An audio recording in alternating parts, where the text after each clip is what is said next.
We are live! Oof. Voice is already cracking a little bit. Ah, that's probably going to be a bad sign. Hope everybody's doing well today.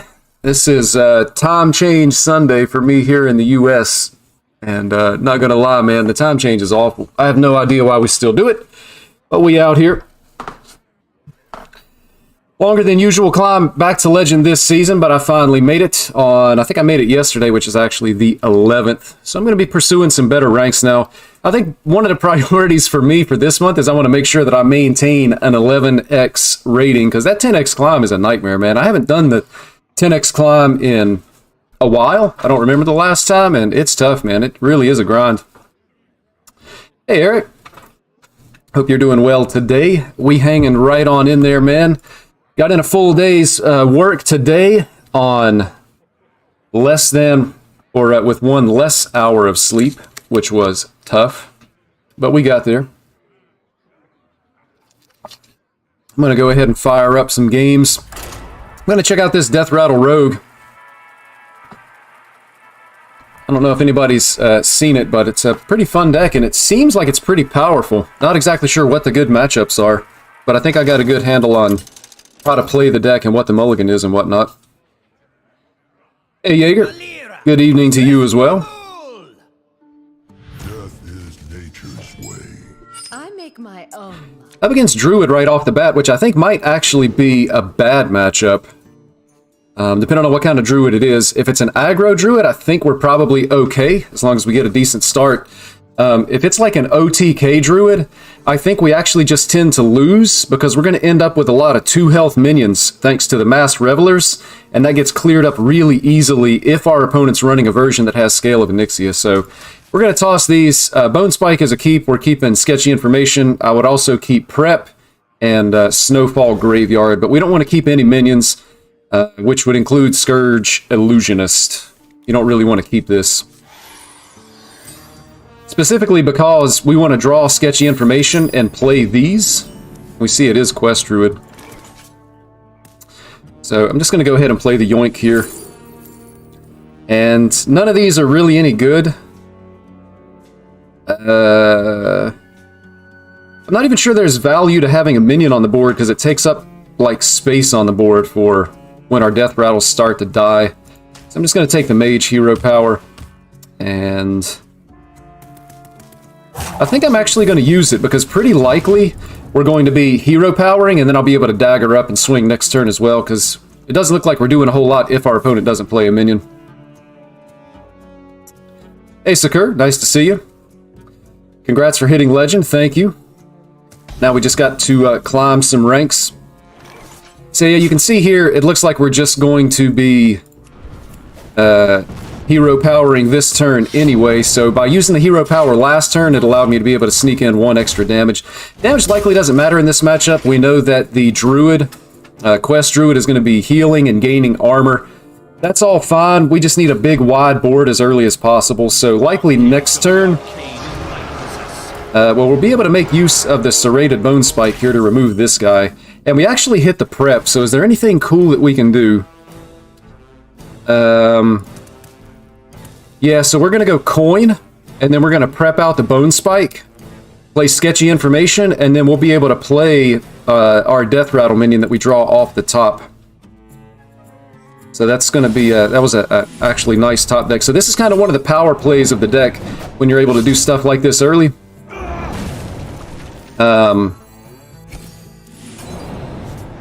And then we actually hit a Masked Reveler here, so everything looking pretty good. I'm going to hold the weapon swing, just because likely next turn I'm going to be spending all my mana. I'm not going to have time to re-dagger, and there might be something that, you know, I might need to hit on the board. So far so good this game, though. They are going to kill this. And we actually hit Krakatoa, so this is a lot of damage. I don't know if our opponent maybe has an Innervate or some other way to interact with this. Maybe Rake.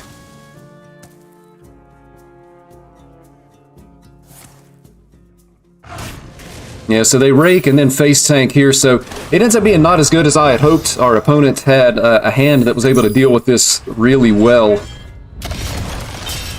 Also, we don't have a Snowfall Graveyard in play. If we had a Graveyard and we got 2 minions off of the Masked Reveler, it would have been really good.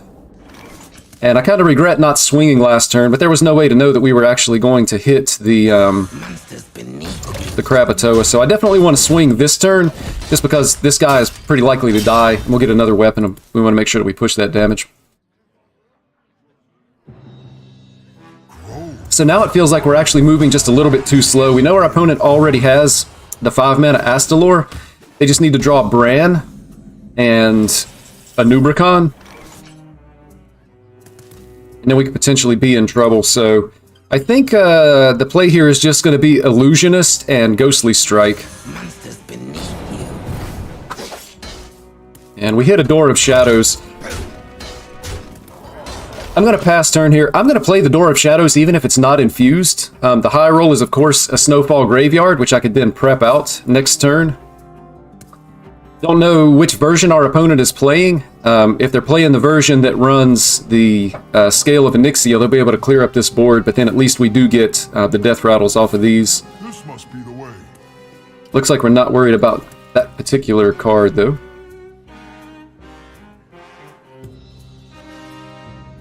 Also, our opponent is going to need at least 11 mana, or like 10 mana, and the second Innervate. Oof, you hate to see the ramp. So they can do 56 damage at 11 mana. Oh man, we're drawing our minions. Drawing our minions is bad.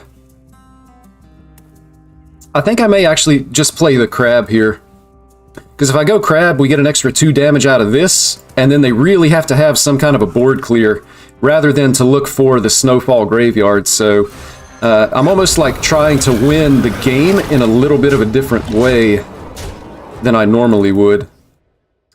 And we're going to pass it back. So our opponent has to do something or they just die. And I'm not sure that that's good enough. Potentially they're able to... Okay, with 2 of these... That's the 3rd Park Panther that they've played. So they are going to be able to complete a quest and heal for 5. And then we're going to be hoping to, you know, potentially find some kind of a lethal here. I was playing Troll Demon Hunter these days, the best gambling deck ever. I saw somebody else playing that. So if you draw the trolls, you're hoping that you have the Dispose of Evidence to put them back in your deck. And then with the Proving Grounds, it's 16 damage. I'm not sure how consistent or how good it is, but I can see where it would definitely be fun to play. We actually have lethal here. We had it even without this top deck. I'm going to go ahead and show damage first in case our opponent decides they want to leave. But we actually would have had an extra 4 damage with the Shadow of Demise top deck if we needed it. So we actually had some overkill there. So we do end up getting the win here. I'm not sure if our opponent was going to be able to combo us soon or not anyway. That game felt like it was a little bit unusual because we never drew the Snowfall Graveyard.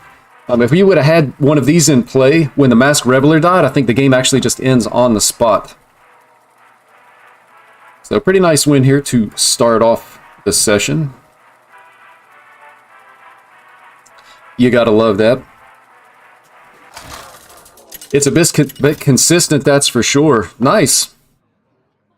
I don't know, when I looked at the list, I kind of don't like the what I call draw order decks. Like if you draw one of the trolls, and then either you don't have the Dispose Evidence.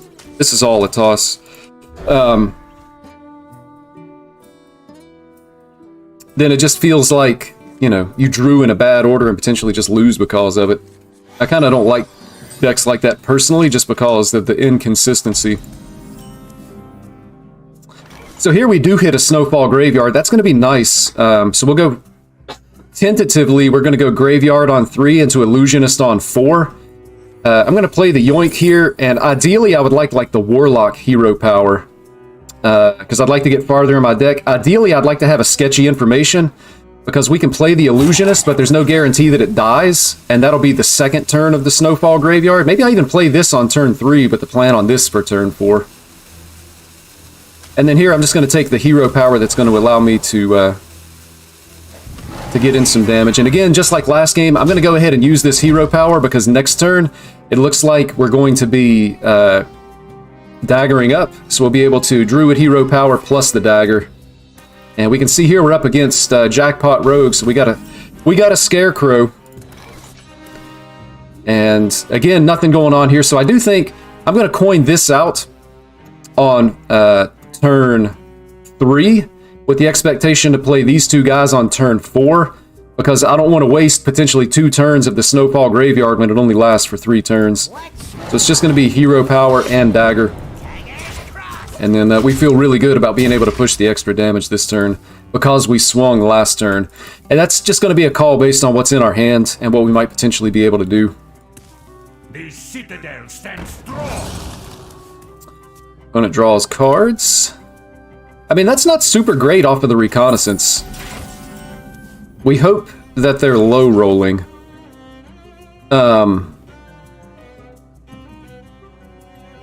Question is, are we keeping to our plan? And I kind of feel like we have to. Like, we don't have damage in hand to be able to kill our own minion potentially next turn. So I think we just coin out the 4/4.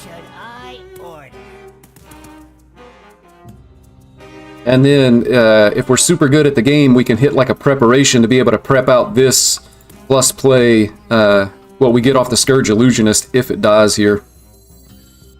So I'm going to do that. And again, I'm just going to hold the weapon charge rather than swing face because there might be something that I would want to attack. Good thing that's the deck is not all about draw order because you have a backup plan with the Dispose of Evidence. Yeah, and that's good. Where you followed. I wonder, I really hate this card in Donkey Rogue. I know. And they're shadow stepping it. It's just like maximum griefing. Their game plan is to high roll with Discovered Secrets, high roll with Reconnaissance, high roll with Jackpot. I don't even feel like I'm playing a game of Hearthstone. It's just too random for me. So it's going to be Graveyard and Burning Blade Acolyte. I wish I had a way to be able to kill the Acolyte, but maybe it dies next turn. The other issue is our opponent may have potentially taken like Freezing Trap off of their discovered thing, and I feel like it's something that we're not really going to be able to play around. If they play a Hunter's Secret, we might just have to actually risk it. They play a Mage Secret, so it could be Counterspell, or it could be Objection.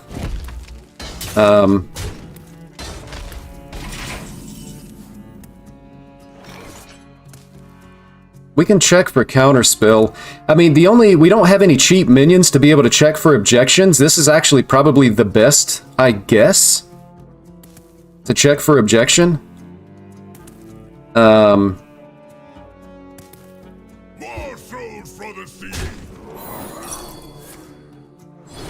It's actually Vengeful Visage. I think we're okay with that, though. So I'm just going to go ahead and make the play like this. And we hit the sketchy information, which is good. And then we're going to pass turn. So next turn, we'll likely try to kill off both of these. We have a sketchy information. We could play the Rusher if we want to. Next turn is our last turn on this copy of Snowfall Graveyard. So we just want to get the biggest, widest board that we possibly can. And then we're just hoping that our opponent didn't high roll the Jackpot with some type of board removal like, you know, Whirlpool or, you know, who knows what. Looks like the first card is Nourish, and they ramp. So again, you know, we're just kind of at the mercy of whatever our opponent hit off the Jackpots. Hopefully there's no big board clears. And these are pretty good, so we can actually, we're going to get a lot of stuff on the board. So I can play this and actually Bone Spike my own minion. So we hit here, and then I can Reveler and hit. Reveler could actually pull stuff that's a lot better than Oh, I actually can't kill it because this is the buffed one. Okay. For some reason I was thinking that was the 1/1 out of my deck. So we hit here and we get our 8/8s, and then I will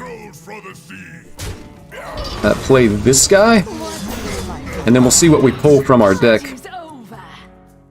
And then I'll also still be able to play the sketchy information. Which is going to draw us 2 additional really cheap things, so I'm liking the way things are going here. Could even like prep sketchy. We're going to do this. Of course I'm swinging face. And then I think I'm actually going to go ahead and use the serrated bone spike here even. Just to try to keep things on the board. Do that, and then that allows us to... So here's a key thing that you have to remember about the deck. If you don't have any Scourge Illusionist left... Oh, they have Scabs. If you don't have the Scourge Illusionist left, playing sketchy information does absolutely nothing. So, misplay on my part, and our opponents actually had the Scabs. So that's all bad news for us. In addition to the fact that our...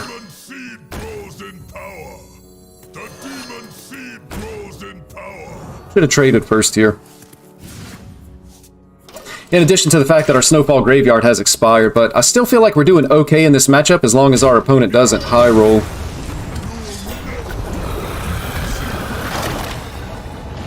Unfortunate. Yeah, it was really more of a...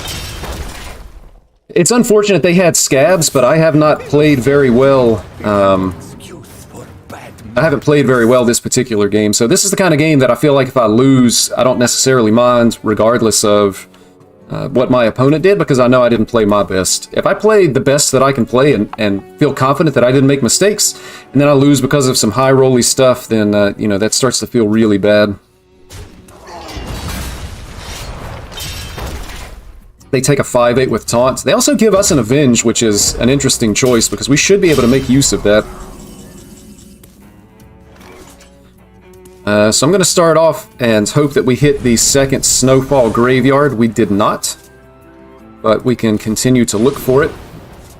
And we find it, so that's really good. We're going to be able to rebuild our board here, at least to some extent. So I am going to prep out the Snowfall.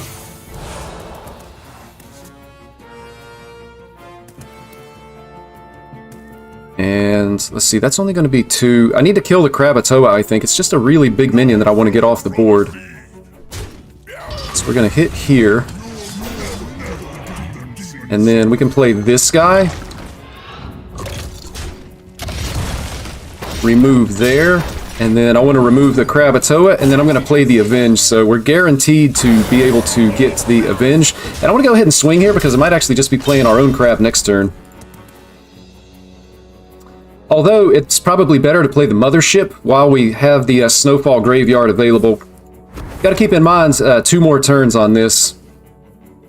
And our opponent, if they hit destroy 2 minions, I think we're really sad here. 37% chance. They hit destroy 1.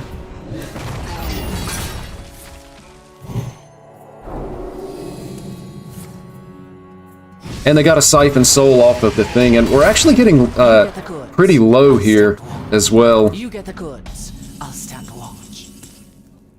Which is unfortunate.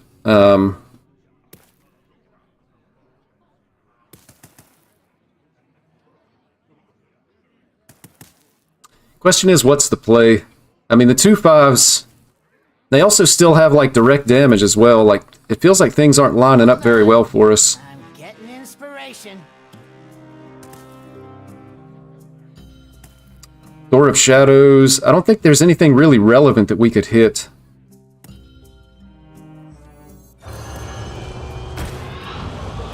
I'm gonna do this.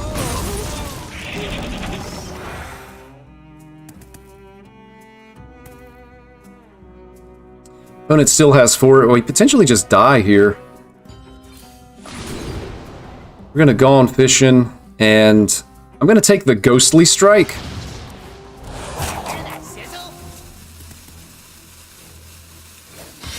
and then just hero power and swing face. So the reason I'm taking the Ghostly Strike is because I could potentially kill this for 8 damage face. It feels like we're just losing the game, though. Although that's maybe a good sign for us.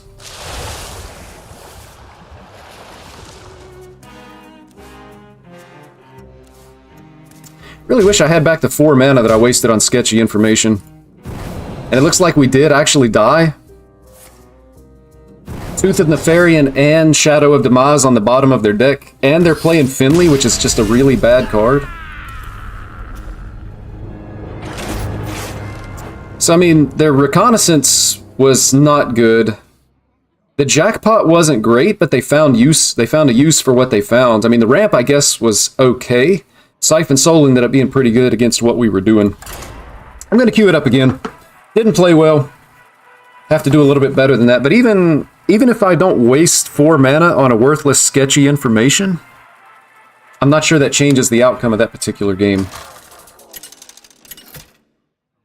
The fact that they had scabs once we had the nice Death Rattle board going off was unfortunate. This ends now. Watch your... Against Demon Hunter, unless it's aggro, I'm not even sure you keep Serrated Bone Spike in this matchup. Normally I would keep this, but there's not going to be a minion on the board to be able to target with it to potentially cheat the mana. Maybe I just keep it anyway and don't overthink it here. Because they could play like the Relic of Phantasms, which would put a minion on the board. Likely turn 1, I just play the Door of Shadows. I'm not going to wait for it to get infused or anything. It's going to spend mana. Could actually just wait Door of Shadows and then Ghostly Strike next turn to be able to dig deeper in the deck. That's going to be a better turn than just the hero power here. So I think I'm going to hang on to it. If I didn't top deck this, I would just go ahead and play it though. Can you link the undead deck you used? Eric, are you talking about the undead priest deck? If so, absolutely I can do that. Alright, so I'm going to Door of Shadows. We hit a prep, so I mean, prep Bone Spike is really good. Potentially on turn 4 we can get out the Masked Reveler. I just want to draw though and get deeper in the deck. We hit an Illusionist, we'll take it. I can actually link it right now. The great thing about Hearthstone is you get a lot of time while your opponent's doing stuff. Code. So this is the Undead Priest that I was playing. I'm second Illusionist. Start with the trade. And I'm gonna go ahead and swing once. So this looks like it's going to be Fell Demon Hunter. Surely they're playing the Relic package as well. We're kind of on the clock as far as we need to be able to kill our opponent. And unfortunately we cannot remove that. I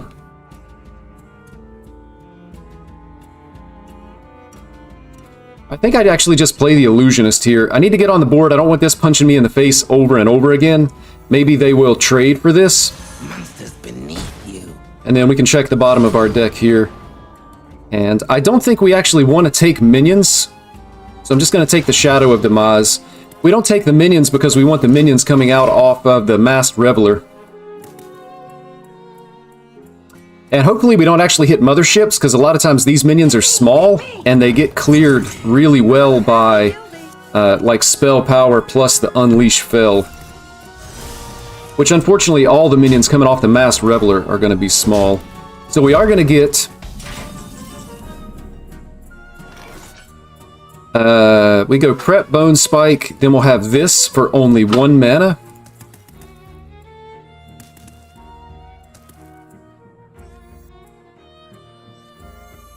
Which is going to be good. Also going to save us from taking damage on the board here. So I'm going to get down the Snowfall Graveyard. And then we can hit here, and we'll actually be able to play both of these, whatever they may be. So we're going to go ahead and get both of those down. And then again, I'm just going to hold the weapon charge here, because I don't think I'm going to have mana to be able to... I'm not going to be able to have mana to be able to dagger up here, so save the weapon charge. No reason to just swing face here and then not have the weapon for next turn. You're welcome, Eric. Hey, Howie. Did you see Chump's edition of Frostwhisper Thaddeus OTK to Blood Death Knight? I did not. I haven't seen that. Frostwhisper and Thaddeus OTK to Blood Death Knight. I actually don't know what to think.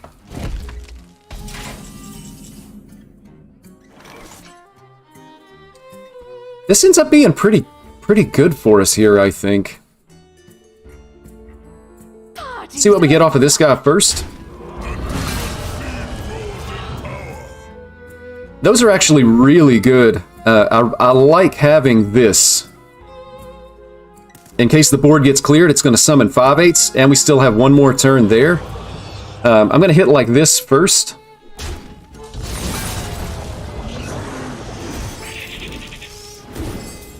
I really don't like to see the explosive sheep, because that's going to end up clearing our board, unfortunately.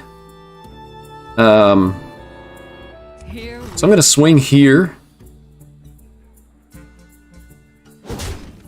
And I think I'll take a trade, but we're going to bone spike this one for sure. Actually, I don't need to cheat the mana. I don't... Actually, I do want to cheat the mana and then get this guy out and push face. So I'm trying to build a board that's going to be a little bit more resilient to like a spell power Unleash Fell. I still want minions left. Even if they heal, they're going to take 8 off of this, which puts them back down to 22. And then we should still have like 5/8, minions off of this, minions off of this. So it should be a way to be able to set up lethal.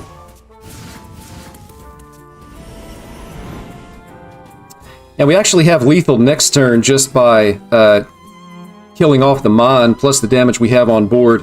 Our opponent was looking to high roll and they didn't hit it, so we actually just won here. You line up a free Thaddeus to play Bran, Alex, Zola, Alex for 1 mana each, 48 damage to face. That's a lot of damage. I guess it's an extra win condition for the Blood Death Knight. But it feels like you would be going pretty late in order to be able to find all of that and get it out of your deck.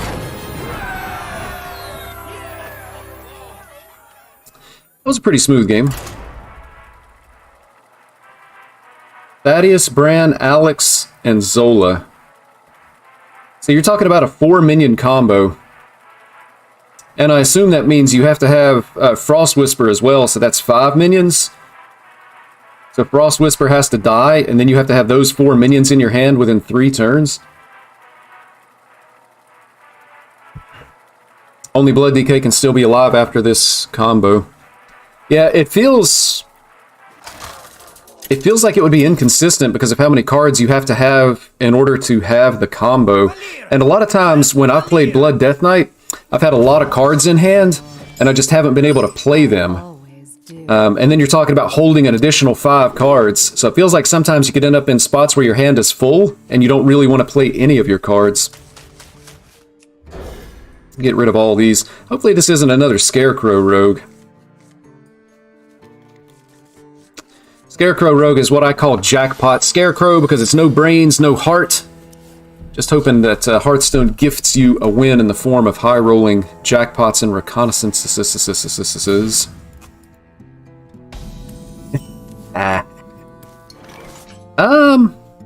Two options here. We can yoink to try to get exactly the Warlock hero power, or we could just take a trade.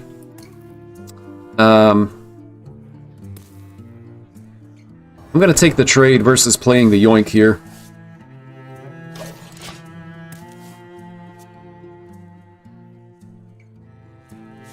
It often completes the combo. I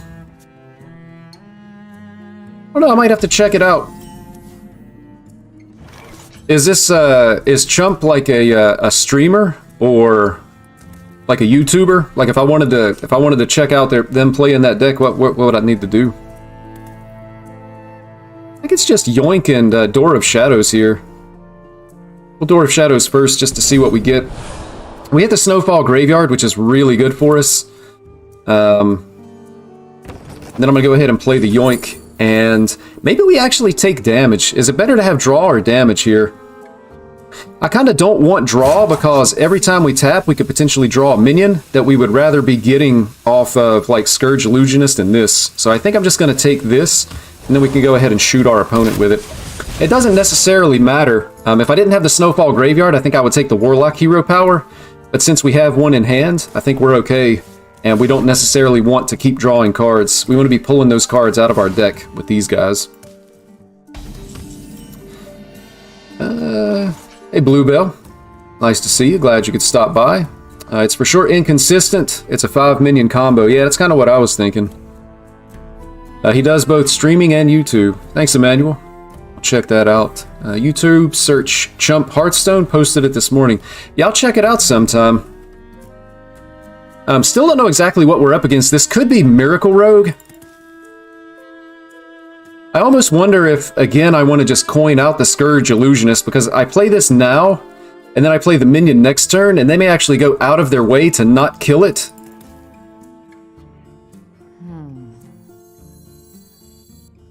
So I'm just going to put the minion on the board. And then again, now we have an extra copy of the coin, and there's no reason to not hero power. We have an extra copy of the coin, so next turn, I could go, assuming this dies, I can go coin, play this, and whatever 2-mana minion I hit. It actually is Miracle Rogue.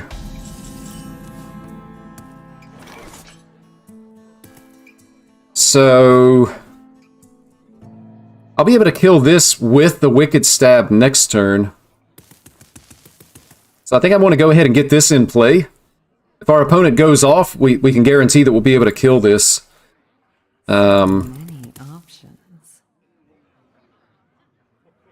So I think I'm just going to take a trade and go ahead and get the Snowfall Graveyard in play. We'll Graveyard and then take a look at the bottom of our deck. And I think we want the Bone Spike, the potential to be able to cheat out some mana. So it could be a lot of minions that would be coming out of this deck that we'd be able to hit with the Bone Spike. We just have to hope that they don't get like a really big Draka weapon. If they do, maybe we can still hit taunts off the Burning Blade Acolyte and be fine. 37%, but they have it 100% of the time, draw 4. They rarely do have it 100% of the time, man. It's amazing. 37%, and I see it every single time, draw 4. It's like a sprint. Plus they hit the Alchemist, and there's the draw 4 every single time, man. I really think sometimes that the RNG is broken in Hearthstone. It's every time draw 4. I couldn't tell you the last time I saw somebody miss it playing Miracle Rogue. Deck wins over half its matchups without needing the combo, but it seems to make the archetype less polarized. That's one thing I've noticed about Blood Death Knight is it doesn't really have a win condition in the long games, which I guess is what that 5-minion combo tries to do. But is it also...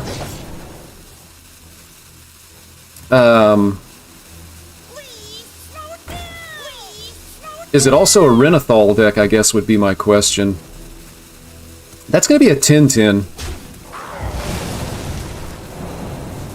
And we actually hit double Acolytes, so that's really strong. We can play both of these guys.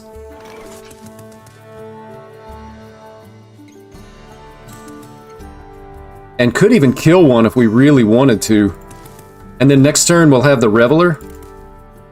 I think we do want to kill one just to get 2 5/8s in place that we don't take damage face.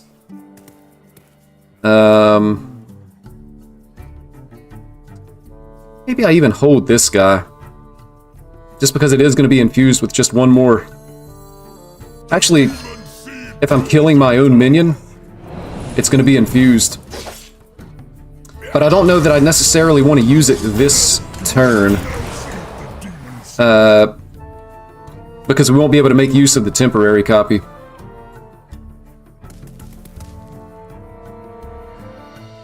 I think I want to use the Bone Spike here.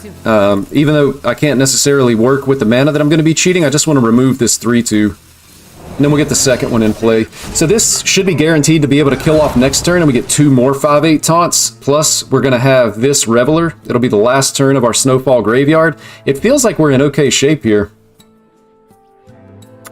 I can see myself playing this combo and playing Blood DK because with Blood DK you have the time to draw your cards, and second, Blood Death Knight doesn't have a win condition until now. Yep, I agree with that. It's not pure RNG, it favors creation of memorable matches. That's true too, sometimes it's just fun. That's one thing that gets lost, I think, sometimes. Is just actually playing Hearthstone for fun, rather than, you know, trying to win games or something.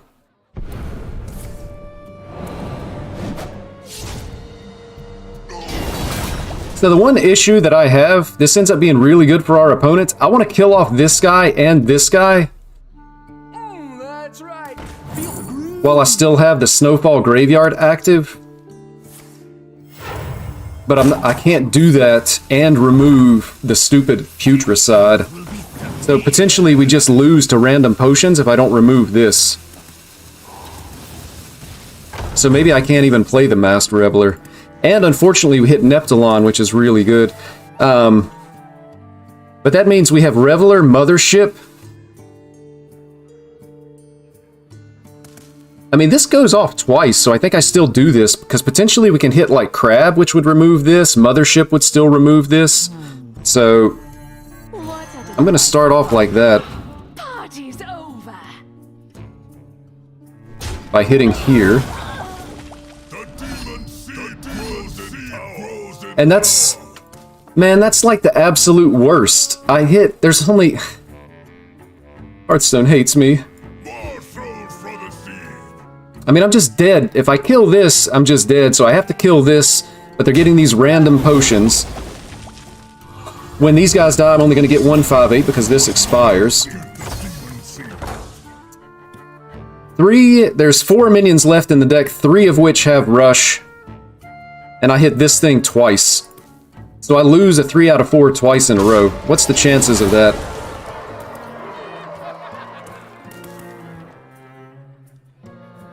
Matches you attempt to force 50% win rates. It feels unlucky. I mean, 37% that they draw 4. Of course they hit the draw 4, they always do. And then I have 75% to hit a rush minion to be able to remove Potion Master Putricide. And I miss the 75% twice in a row. That's right. And now they're making the big Draka weapon. So we may actually just be dead here. They got it again, by the way. And these were from... This wasn't even from a potion belt. This was from Putricide generating draw 2 and generating draw 2 again. Like 2 in a row so that they could combine. Mistakes were made. I get it. And they screw it up and concede. This has to be a shame concede because I feel like our opponent was winning here. But it's also justice. It's also justice, man. I deserved to win that game. And my opponent agrees. So kudos to them.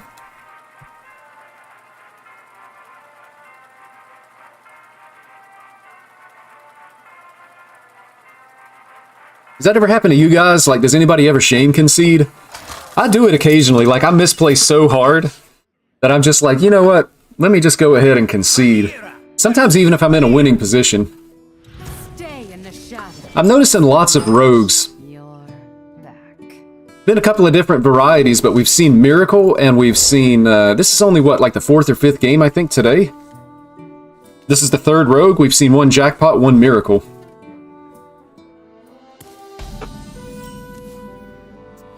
So I'm gonna, I always like starting, if I have both of these guys in hand, the Cutlass and the Extortion, I like to trade Extortion first, because I don't want the discount from Cutlass to land on the Extortion. I'd rather hit like another spell that I actually want to be playing. 1 out of 16 to miss both. I did it once today with Demon Hunter. It's just super unfortunate. And the thing is, like, you would think, okay, that's a rare occurrence. It's not going to happen again for a while. And then it happens again, like, same day or the next day. It's actually pretty crazy. Would I ever equip this to want to activate these? I think that's, like, pretty much absolutely not. I think I am going to go ahead and Door of Shadows, though, to draw a spell. Again, hoping just to hit like a Snowfall Graveyard, but then also this will be active. I can play it this turn, and it allows me to get just a little bit deeper in my deck. Because I'm looking for like Snowfall Graveyard. Prep is a decent pickup. Just don't have anything we want to use it on. But we're really looking for Snowfall Graveyard or Sketchy Information with this deck.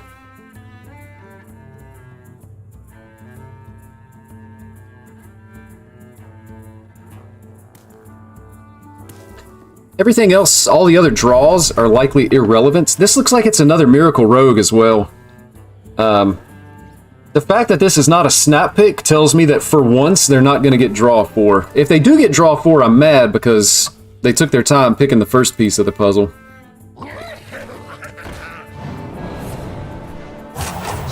So they got draw 2 and generate a card. A Serrated Bone Spike would be a good pickup as well. On turn 4, we could go like prep Bone Spike and get out the Reveler. We hit an Illusionist here. I think I actually want to extort this just because I don't want to take the 3 damage, and then that activates both Gone Fishin' and Ghostly Strike, but at least we know we have a play next turn.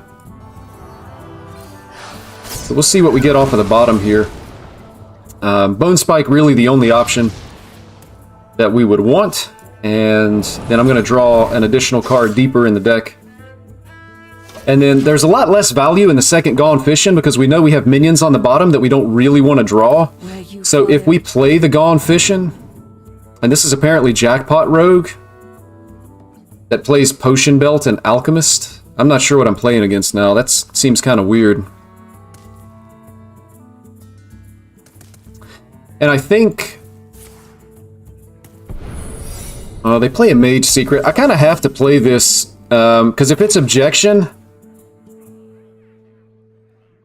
Oh man, that's tough. I just have to play it anyway, like we can't really play around it. If it wasn't a Mage Secret, I think I go like Prep, Bone Spike, and just get the Masked Reveler on the board. Maybe I just do it anyway.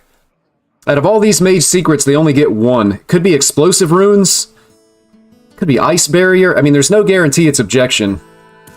And at least with the... I can go ahead and check with the prep for Counterspell. So I think I'm going to go for it.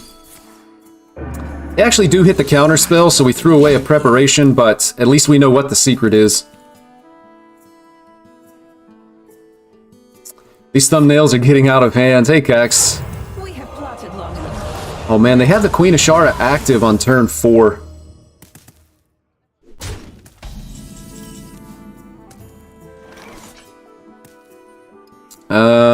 I guess we just go ahead and make this hit. Kinda don't have a choice. And we hit a Mothership. Question is, do we want the Mothership to die or not? Because we can go like Bone Spike, play the Mothership and bump here. I think we don't want it to die. So let me trade. And... oh wow, that's really good. I think we do want it to die now. We just go Graveyard, Mothership, trade into the 5/1 to go wide with this guy. And then we just have to hope that they don't have exactly Gigafin, and we should be fine here. If they do have Gigafin, we still have this for next turn with the Snowfall Graveyard active, so we might be okay here. Aggro Demon Hunter is underrated, but it loses consistently to Blood Death Knight and Queen Priest. Alright, yeah, I'm fine with this. I'm like totally fine with this. Which I see every other match, but when it works, oh my goodness. Yeah, I had somebody play that against me. So I can go 4-5, this, and then play the Reveler into here. And still be able to bump into this guy with this. For it to go off. I think I like it. So we go 4. I want to save... I want this to hit here rather than this, because I might still be able to get the discount in some way with this guy. So I'm going to Bone Spike. And I want to go ahead and hit with this guy, even though it's likely I get removal off of this, because I might want the board space, because sometimes you can hit like 2 times Krakatoa, and I want as many appendages as I can get, if that's going to be the case. Party's over. We actually hit double illusionist, so assuming our opponent puts minions on the board, we'll be able to kill these and get more cheap stuff. We can even kill it ourselves for cheap stuff. But I mean, imagine if we hit like Neptulon here. They hit the Scourge. How good are the minions? The minions actually aren't great. I don't think I mind this at all. Probably want to remove the Trickster just because I don't want him to Shadow Step it. But outside of that, I think I'm okay with the way things worked out. I can hit here and discount my hand, which will be nice. So I can go boom, boom. And then I can like trade here. We'll see what we get. I think we're still in okay shape.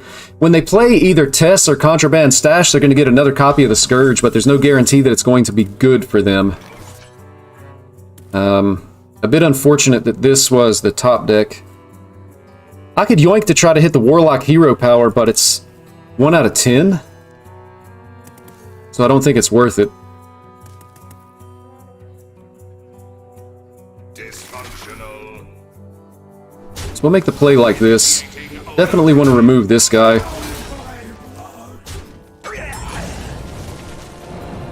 And we hit 2 Burning Blades. Unfortunately, it looks like we don't have a way to kill him, and I think this is our last turn off of this. I'm going to hit the Sand Lane. It's going to heal him. This has lifesteal, but it's fine. Don't really care. And this is the one I was looking for, was the Masked Reveler. So this gives us a good trade here to be able to get stuff out on the board. And we hit a Crab and a Burning Blade, and we can actually kill that Burning Blade, which is exactly what we're going to want to do. And I'm going to push this damage face. This guy goes here.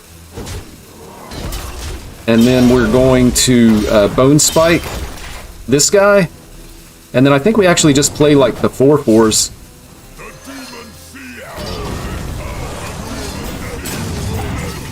And that'll be fine. So I almost ran out of time in the end. I'm trying to figure out what I wanted to do, but this board is insane. It's 1 turn before Scabs. It's a lot of damage on the board, so potentially we're setting up lethal. And, you know, if they do end up in a position where they're playing Scabs, you know, we're getting back Crab at least. Unless they remove it, so I think we're okay here. Surely we don't get Scabs on 2 rogue opponents back to back like that.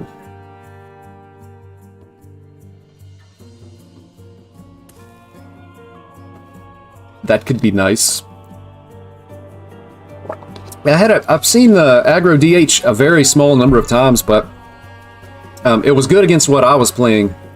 I think I played against aggro Demon Hunter when I was playing Undead Priest, and I pretty much just got absolutely ran over.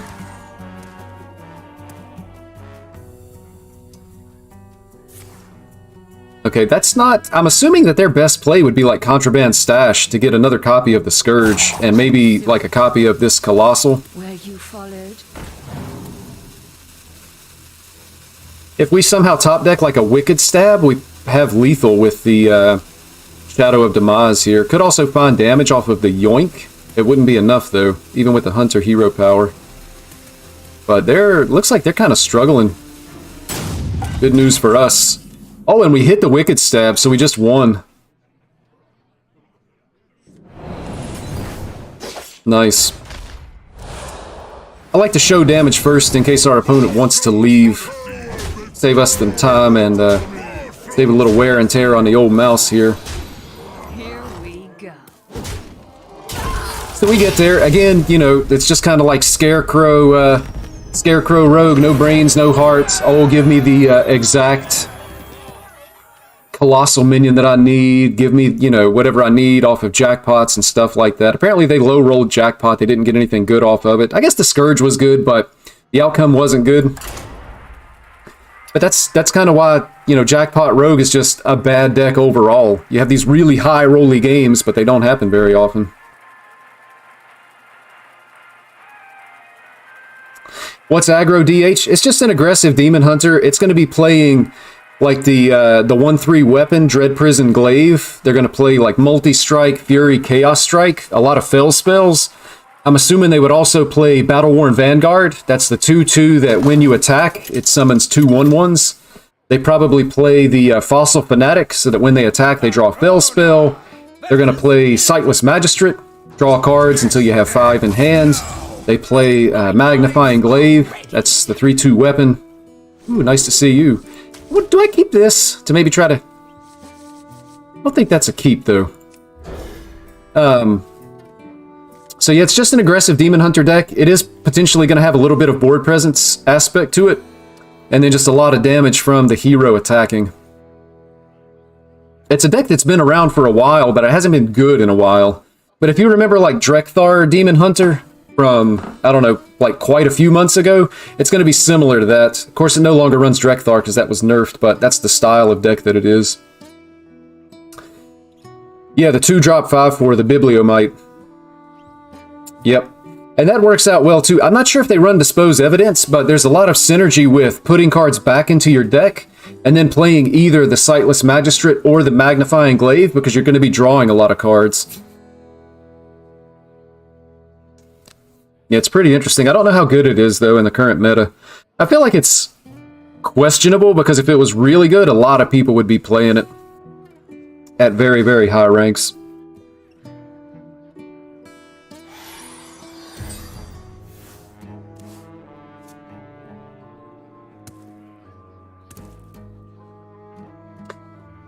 Looks like they kept 3 cards.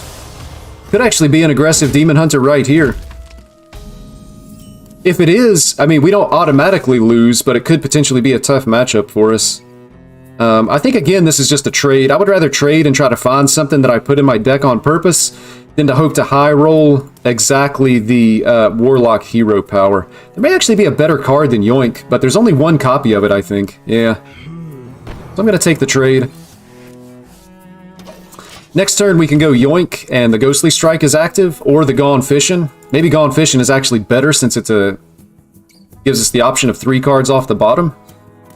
And then turn 3 is likely just going to be coin out the sketchy information and then try to hit the board with, you know, whatever we get off of that. Shadow of Demise. 50% deck, because there's so many control style decks out there right now. I actually don't see very much control. At least with where I'm at, but I know everybody's kind of playing in their own small area.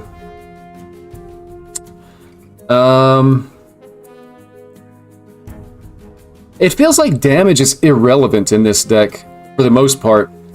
So maybe we actually take the healing. Just because we don't want to get too low and die to like some kind of Demon Hunter shenanigans. I really feel like damage is irrelevant because we should be getting like lots of stuff on the board. And then we dredge again. We don't want minions, so the Ghostly Strike is just like an automatic. And then next turn I can hero power again, and then we're just going to coin out the sketchy information, and then we'll go from there. See what happens. They play the Vizier, but the spell is going to be full cost. So I'm pretty sure that this is Fell Demon Hunter, and they play Relics as well. I actually didn't like this card when I played this deck, because it felt like it was hard to activate. I also don't like that I have both Masked Revelers in hand. That feels really bad for playing this sketchy information. We still do it anyway.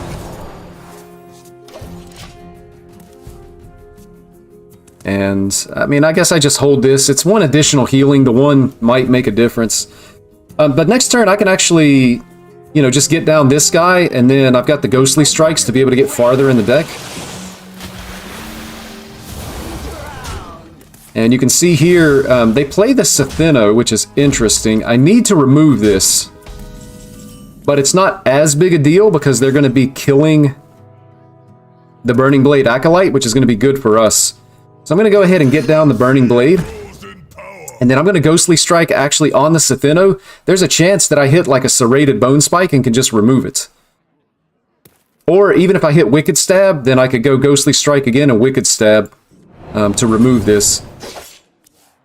We hit second Sketchy. I gotta remember not to play this because we have both Illusionists in hand. I'm just gonna do it again. Yeah, I'm just gonna do it again here. We hit an Extortion. I'm gonna take a trade. There's the Snowfall Graveyard, so I'm assuming this dies to the Lady Sethino. But next turn, we'll be able to have Snowfall Graveyard, and then the following turn, we're going to have a Masked Reveler. So again, I think we're okay. Another happy gift. But we'll see. They may not want to play spells. I guess, well, they have to go ahead and kill this. If I'm the opponent, I kill this because I don't want my opponent to play a Snowfall Graveyard and then this dies. That's the way I would think about it, because that's just a lot of taunt damage to have to try to fight through. And apparently our opponent disagrees, so I think I like this. I like this turn for us.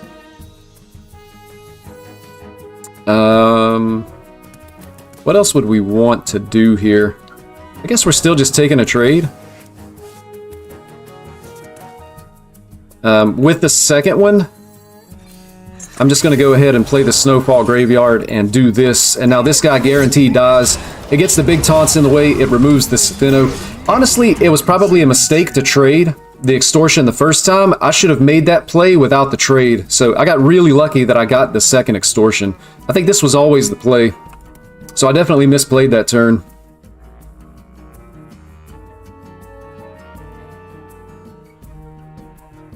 Last 3 months I've been playing DH all the time for no reason. Just feel good when playing DH.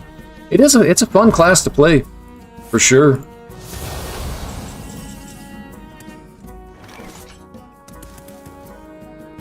A little bit unfortunate. I mean, this is guaranteed to die though, so I think this is always the play. What a delightful party. Well, it's not guaranteed to die, but we do still have one more turn on the Snowfall Graveyard. And we can kill it next turn if we really want to. And I don't think that's great either, because the discounts are pretty small. Discount by 1 and discount by 2. So somewhat of a weak turn from our opponent. We may actually just be able to kill him here. And I think we do, because we've got Stab, Stab. And you see how good the Shadow of Demise here is with the Wicked Stab. It just ends up being so much damage. It's been something that we've seen a couple of times. So again, we've had this matchup twice, and it's felt like we've just been able to get ahead of our opponent with a really strong board presence thanks to the Death Rattle shenanigans. So that's seemingly a good matchup. Not every class, only enjoy 2 of them, DH and Shaman. That's interesting. Oh man. I feel for you if you enjoy Warrior, because Warrior hasn't been playable since before the nerfs in Sunken City. That feels like a really long time that Warrior's just been in a bad spot. Hopefully Warrior will come back next month. If it doesn't, then remove it from the game, because it's a bait class. Unfortunate, but true. It's another rogue, by the way.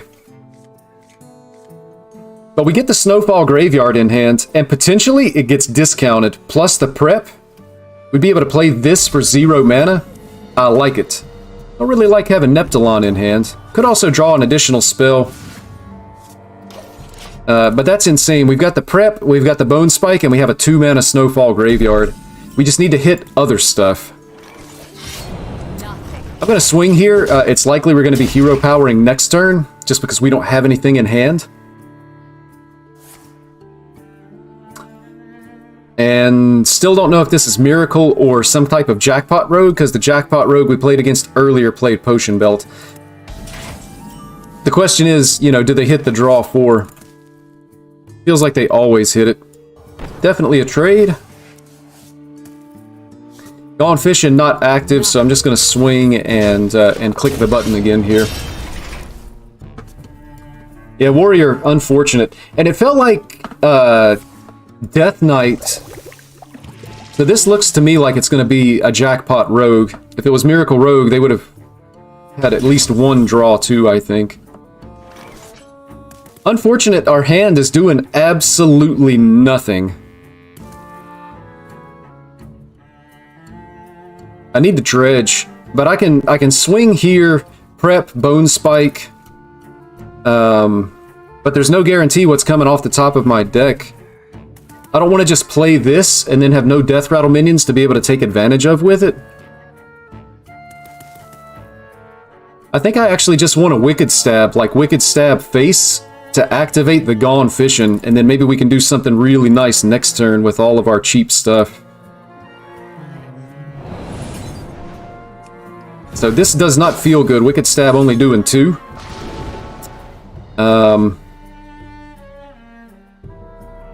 And these aren't great either. Like a Reveler would have been good, even Mothership. It's going to be Door of Shadows, but we're hoping that we hit... Hoping that we hit a, yeah, I was hoping for sketchy information.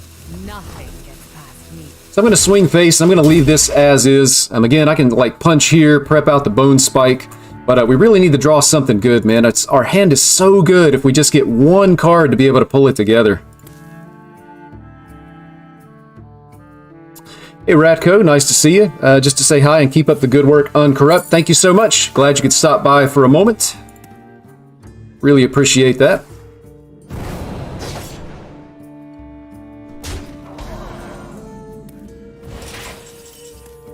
And again, the hand is just doing nothing. I've never had a hand like this. At this point, I almost feel like, because I have both graveyards in hand, plus the mana cheat, I think I just go ahead and play the Snowfall Graveyard here. I'm going to play this one, and then again, I'm just going to swing face and hero power. But again, I mean, if I can hit something sketchy, Reveler, Mothership, even like a Burning Blade Acolyte at this point, I have 2 of these in hand, I would be able to kill it with the graveyard in play. This just feels like it could be a loss because we're not drawing cards. Bad at drawing cards. Feels bad. Oh, they're playing Astalor too. How many times are they shadow stepping?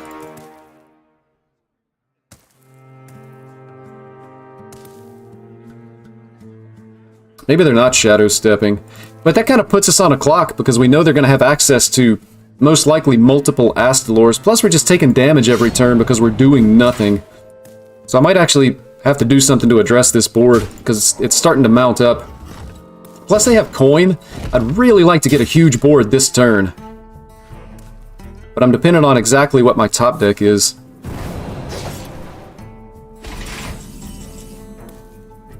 And we hit a yoink, man. This is just not good.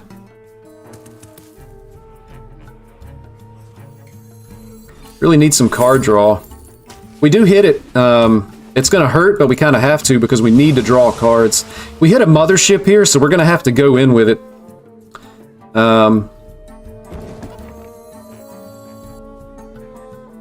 Yeah, so we're going prep. And we're going to Bone Spike on this guy. We're going to get down the Mothership and hit here and swing face. So we still have one more turn of this Snowfall Graveyard, plus we have the second in hand. Again, hopefully we can hit something like relevant to the Death Rattle package off the top. But just 4 minions off of this isn't going to be anywhere near enough, I don't think. We are tickling our opponent though, they're down to 23. A new question, why I see Neptulon in 50% plus of Hearthstone decks people play. That I don't know. The card is only good in this deck specifically because of, like, Mask Reveler being able to summon additional copies. Again, I hit the stupid Explosive Sheep. Like, are there not mechs that cost 3 or less that aren't Explosive Sheep? Like, that's ridiculous.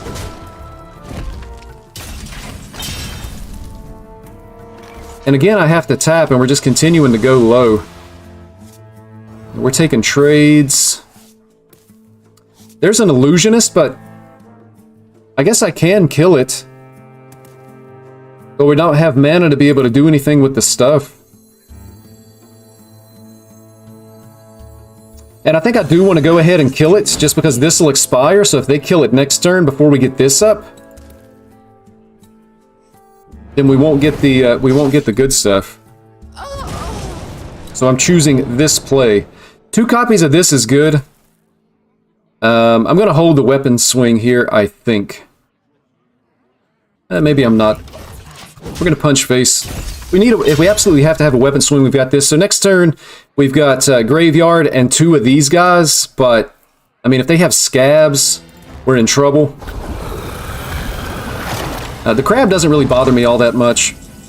This is going to be just fine. So we're going graveyard. What a delightful party. And then I'm going to hit here, and then likely a bone spike on that guy. Crab of our own as well. Probably want to play this first. Alright, how am I doing this? I want the Reveler to die. So I'm going to play the Reveler, and I'm going to hit here. And swing face. I want to get that 4 damage in.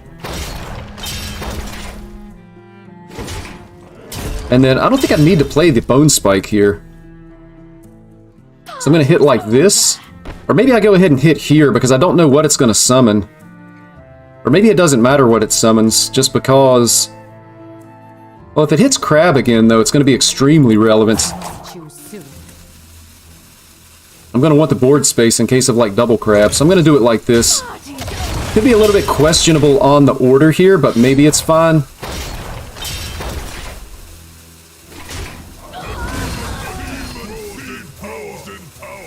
And I'm just going to go ahead and kill the Acolyte. So that gives us a couple of 5/8s here.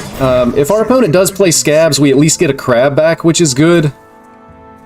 We're going to get back an Acolyte that we can immediately replay and Bone Spike to get additional 5/8s. So we can go like Acolyte this and play a 5/8. That would be 3 5/8s on the board. Now with Scabs, we don't get back Crab, so... And Scabs was... It was either off the top or the Bone Spike was off the top. So again, Scabs killing me.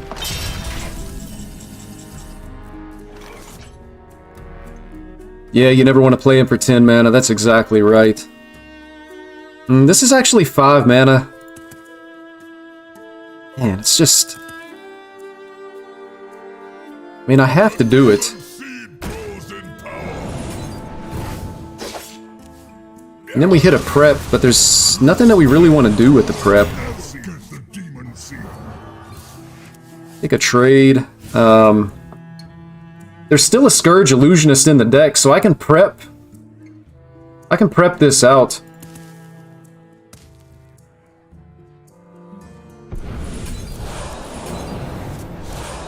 And then we're going to go ahead and just play this 4/4 and hold the weapon charge. So again, I think maybe we're okay. At least Scabs is out of the way now, so the next board that we're building should stick. Unless they high-rolled something with the jackpot. And then we still have one more turn on the second graveyard, and we have like a rusher that can potentially die. So maybe we're okay here. Red fight. Oh, and it's Putricide again. No idea what I'm capable of. So they killed their own Putricide. But we're almost dead. Like, we just die to Tooth of Nefarian now, which is bad. Plus, they can replay the tests and kill odd minions, which is bad. This guaranteed has odd minions in it. So it's not a super great spot to be in. I need to remove both of these guys because they're even costed. Party's over. This will die if they replay the test, which is fine.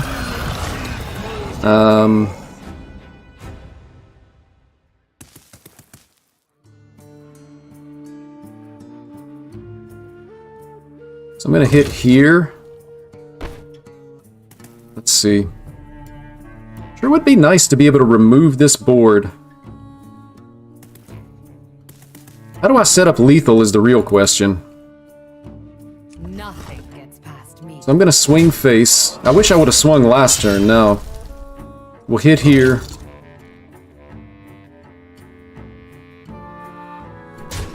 Yeah, I need to remove the board. So I think I'm playing both of the 4/4s because they won't die if the test is replayed. Hit here, and then we'll go these two guys, and then, of course, I have to remove that and get my taunt. So if they replay tests, we still have stuff on the board, but likely we can't kill them, which is an issue. No idea what I'm capable of. We actually just died. So again, it was the result of the jackpot. Shadow Word Undeath, and against all odds. Unfortunate. Man, I hate that stupid rogue deck. I really hope some of those cards rotate out. Oh, it's so stupid, man.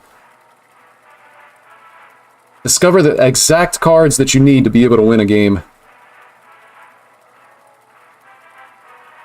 First time seeing this rogue deck, looks hard and expensive. It's actually not that hard, I don't think. You just want to take advantage of the death rattles with Snowfall Graveyard. Expensive it could be, that I don't know. Frost Aggro DK is also really good. Oh, I missed a question. 2 new questions. Best deck for climbing to Diamond 5? Pure Paladin, Undead Priest. Undead Priest is what I use to climb. I would recommend that, if that's your choices. Rogue deck notoriously complicated because they rely on very advanced understanding of tempo and the metagame at large. Yeah, I think that's definitely true of like the Miracle Rogue deck, but not so much like Jackpot, and I kind of think not this either. These are both keeps. We need to hit some good stuff though. Also, we're up against Death Knight. Maybe this is that Blood OTK Death Knight.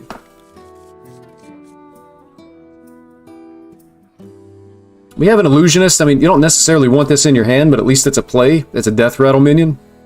So that's good. Every rogue deck usually hard to pilot. The Pirate Rogue didn't seem like it was all that hard either, I don't think.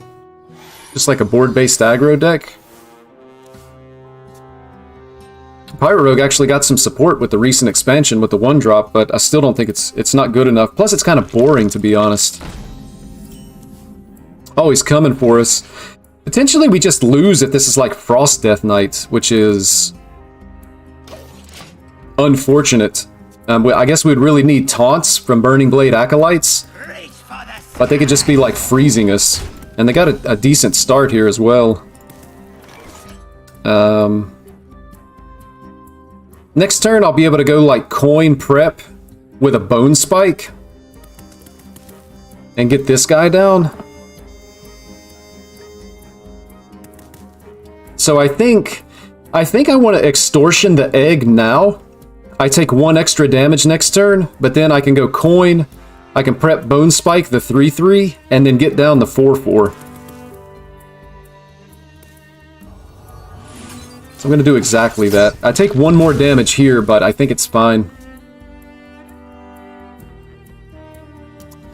I got hooks for Undead Priest. Nice. Yeah, Undead Priest is... it's a good deck. I almost wonder if I have to kill this guy rather than the 3/3, which is a bit unfortunate. Hate decks that rely too much on RNG. I do too. And you also hate control decks. I'm not gonna say I hate control decks. I do play them sometimes. But actually, I can like Wicked Stab this. Wicked Stab deals 2, so I go prep, coin, prep the Bone Spike, kill this, play this guy, and then Wicked Stab to remove the 1/2. And then if they play like the location on this guy, they have a 4/5. It goes to a 4/1.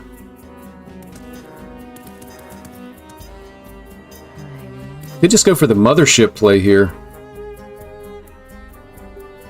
Go coin, prep the Bone Spike, Mothership, rush into this. Maybe that's actually better.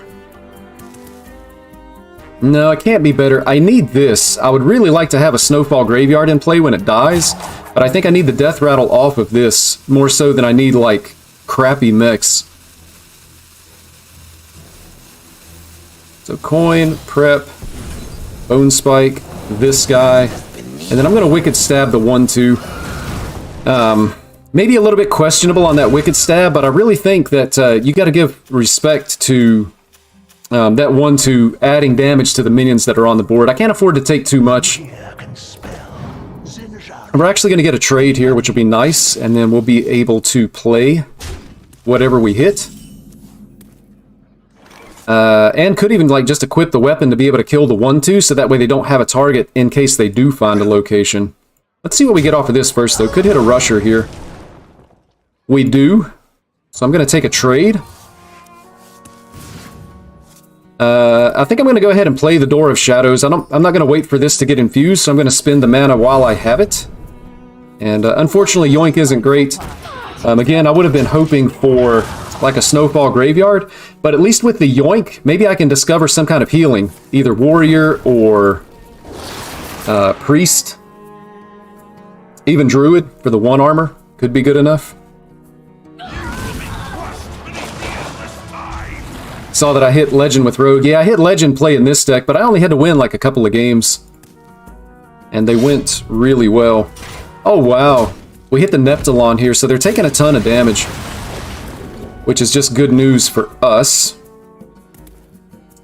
We're going to start with the trade.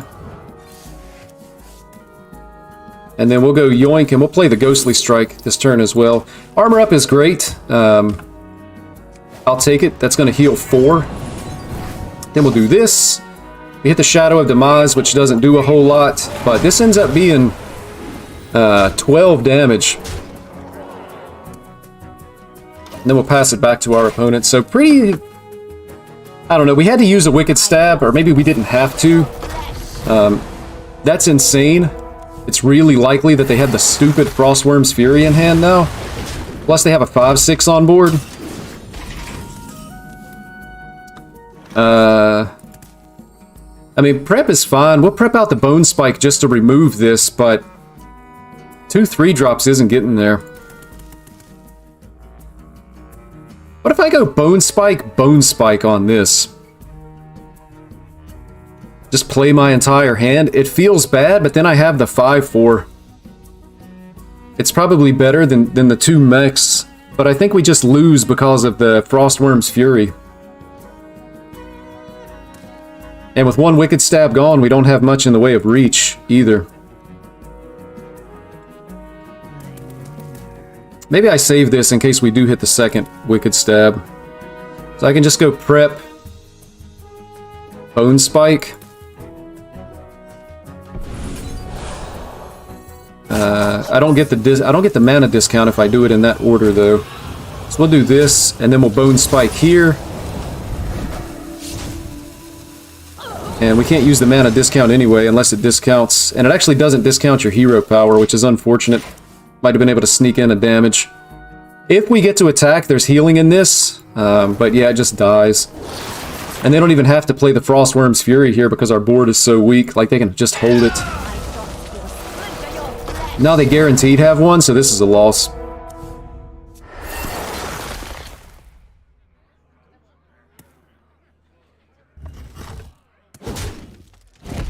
Yeah, we're just not winning. I think we concede here. We'll see what the top deck is, but it's pretty much over.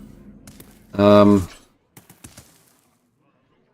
mean, I don't even think it's worth finding out what we get. So this was the first game that we actually ran out of cards. Which was, again, just a little bit unfortunate. I think I'm actually ready to switch gears here. I'm going to play some of this Undead Priest that I've been enjoying. The Death Rattle Rogue is definitely good, but... I don't know, it doesn't seem amazing. Interesting thing about this deck is it feels like you're playing 2 totally different decks, depending on whether you go first or go second. Power is no substitute for true strength. We're not keeping these. I would keep Whispers only if I had the Corporal. And I kind of wonder, am I keeping Void Touch Attendant? I play this on 1. And then it likely just dies, right? The Demon Hunter kills it, even if we get to hit with it once. I don't know, maybe it's worth it to keep. What if they can't remove it? Or would I rather have something else? We're kind of in a race. We need to kill them before, like, turn 6 because of when they get their heal. I think it's a keep in every matchup, really. Rest of our hand, not good, though. This card's insane, but you have to actually have undead minions on the board the turn before you play it.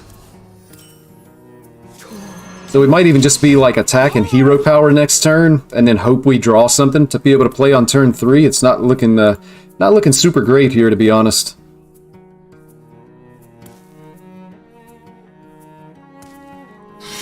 So this is that aggressive DH I was talking about, and now I really regret having this on the board because we're going to take an absolute ton of damage.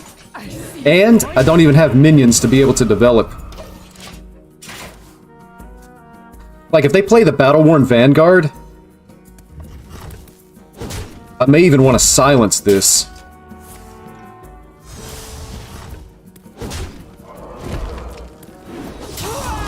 And technically that was dead, but I still take 4. And then now I have no play whatsoever. This is like the worst draw that I think I've ever seen. I can do literally nothing but hero power my opponent and wait to die. I don't even have an undead minion to be able to put on the board for next turn so that this is active on turn 5.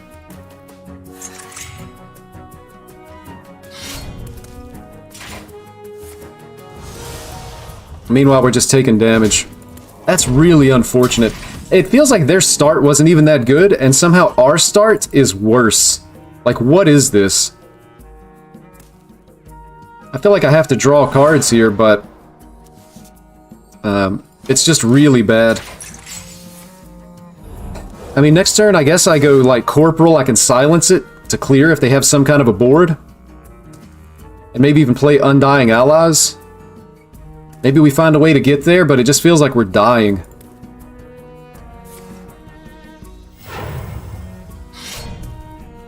We're taking 5. At least we know we're not taking damage from Dread Prison Glaives anymore. But just the fact that this is a Pyroblast over 2 turns feels like we're probably just dead.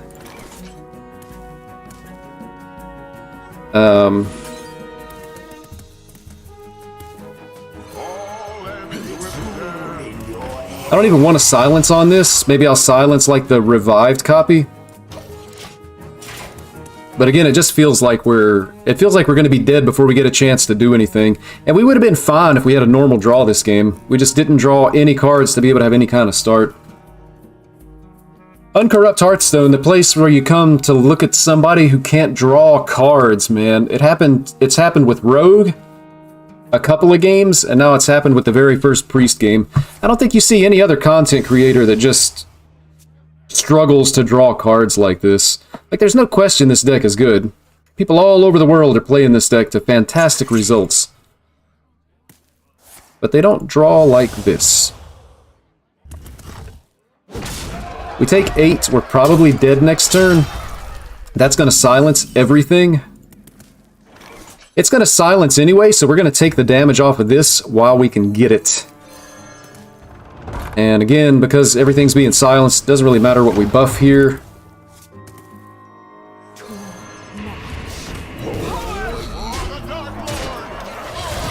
So pretty much either they kill us or we kill them next turn.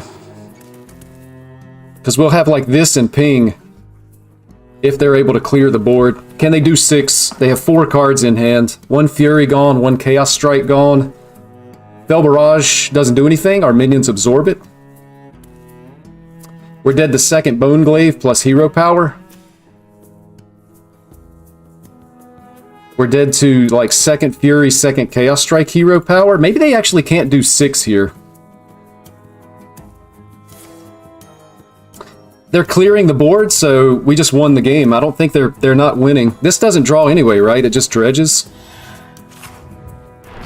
2nd Bone Glaive on the bottom, so whenever you do get a bad draw, the key is to just whine and cry and then somehow find a way to still win the game.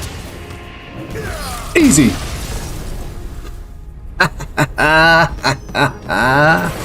Where I come from, there's this old saying, the squeaky wheel gets the grease.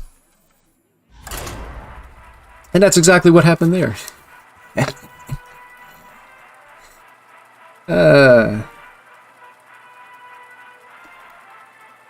Draw no cards, do nothing, take extra damage, and then somehow still win the game. So we're on the coin here, and again, oh, against Druid, interesting.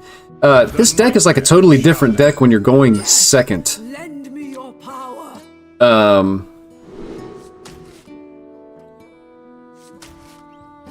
Do I ever want to keep... these guys. So when you're going second, it feels like you really want like some of your 3-drops, but we only run 4 in this version of the deck. I think going second, you definitely don't keep Void Touched Attendant. Keeping this 2-drop seems fine. I don't know about this one, though.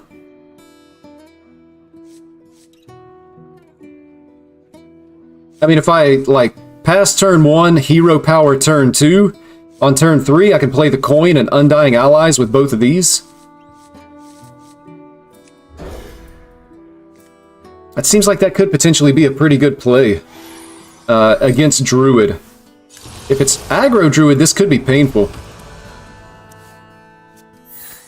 And it's not aggro Druid, so we're fine. And we can actually just equip the Shadowcloth Needle here.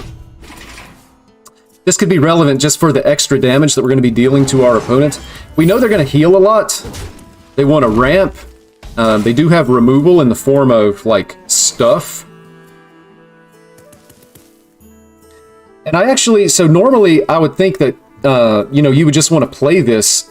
But I wonder if we actually just Hero Power and then hold this. They have, like, Rake. And then swing into it and it dies. We're going to be playing Undying Minions with both of these. I have like this turn 3, these 3 cards, and then turn 4 I would have like Cathedral and this to be able to get extra damage. So I think he actually just Hero Power here. When you're going second on the coin, I think that's when you really want to save, potentially, your Void Touched Attendant. That's going to get cleared by the Undying Allies, by the way. This is a nice pickup as well. I mean, we're still playing the Undying Allies with this.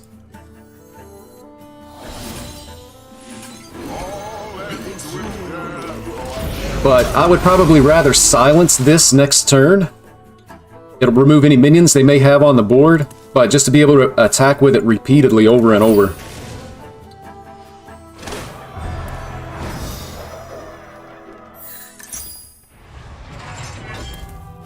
But maybe it's still better to just, like, play these. Draw a card, and get this down, and just start getting the extra damage into our opponent's face. This deck doesn't play a lot of minions, so... like, the silence, the damage that would be coming off the Whispers of the Deep might not necessarily be super relevant here.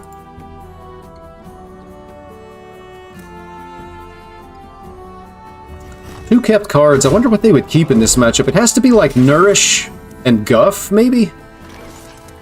So if they're just going to either play Guff or Nourish next turn, then definitely having this on the board, it should survive. I'm going to buff this guy because he's going to live. We also have an Animate Dead, which can potentially be good, but that's 11 damage face.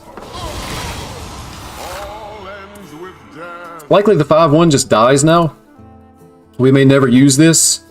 But the Animate Dead will be useful next turn just to be able to resurrect something. Plus, the Shadow spells will deal 2 with the Void Touched Attendant on the board. So we've presented our opponent with a relatively strong board. Maybe we do silence this. If it survives, we silence it just so that it sticks around. And our opponent's actually appears to be wanting to complete the quest more than ramp, which is a little bit unusual here, at least in my opinion. Second Corporal is interesting. So Animate Dead is 50-50 to either bring back an Attendant or another Corporal, so we're definitely wanting to Animate Dead here and hoping that we hit the Corporal. So I want to do that before I do anything else. I mean, we wanted the Attendant, we actually hit the Corporal. And then that's going face. Question is, do I want to silence this just to force my opponent to have to deal with it next turn? I kind of don't think so. I'm gonna do that, and then I'm gonna like take the damage off of the Hero Power. So now we've got a lethal setup for next turn.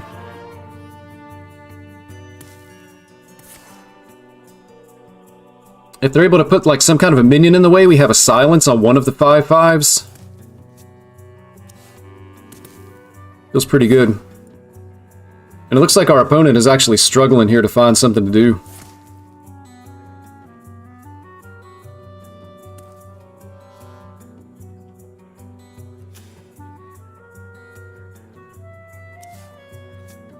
Double Innervate gets him back to 6 mana. I think it's just over. Hero Power, that's not good.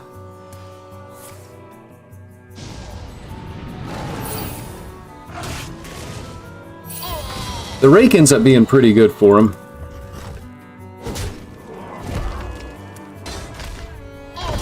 And we actually still just had lethal. Even if we didn't, it looked like we were top decking Shadow Word Undeath, but we would have been able to like punch with the minion, silence, get the 1 damage off of the weapon, and then we would have had the hero power, so we still would have had 8 damage. What do you need for 11 stars, like top 1.5k? Blizzard has never actually said exactly what it is. I think people generally think that it's like the top 10% of the ladder. So you can actually go to the Blizzard website. I'll see if I can pull this up here. You can go to the Play Hearthstone website. I actually have it bookmarked. And you can go to the leaderboards, and you can find out how many people are in Legend on every server. Let's see. Leaderboards.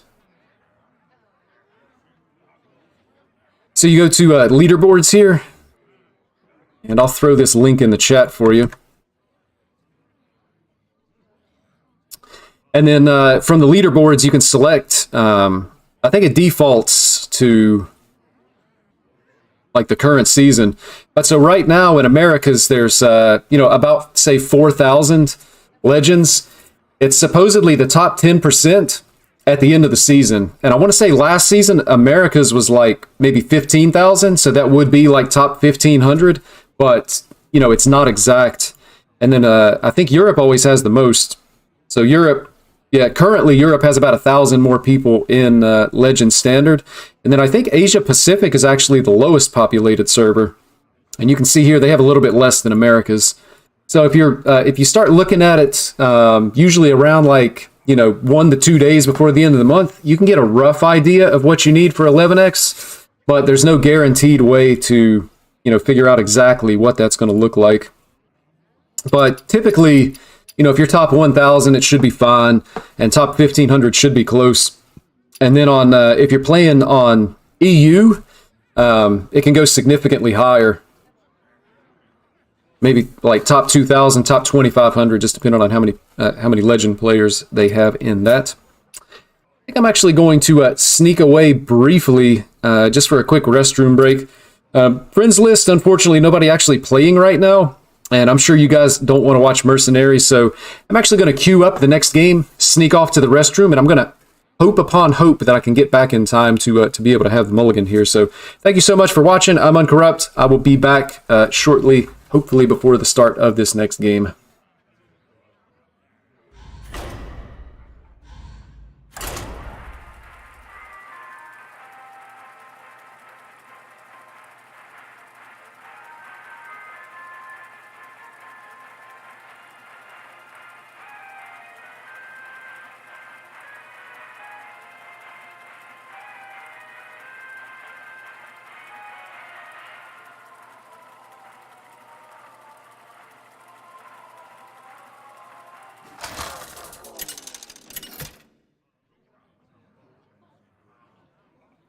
Taranda versus Rexar. I hear the call of the wild. Your path has brought you here.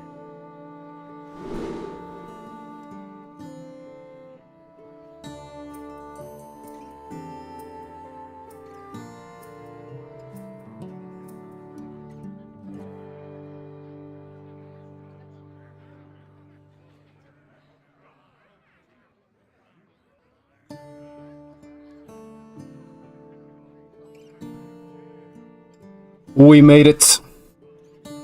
We're not keeping any of this. Cultist is super strong. You definitely don't keep it going first. I think you do keep it going second, though. And we're up against a hunter here, which is interesting.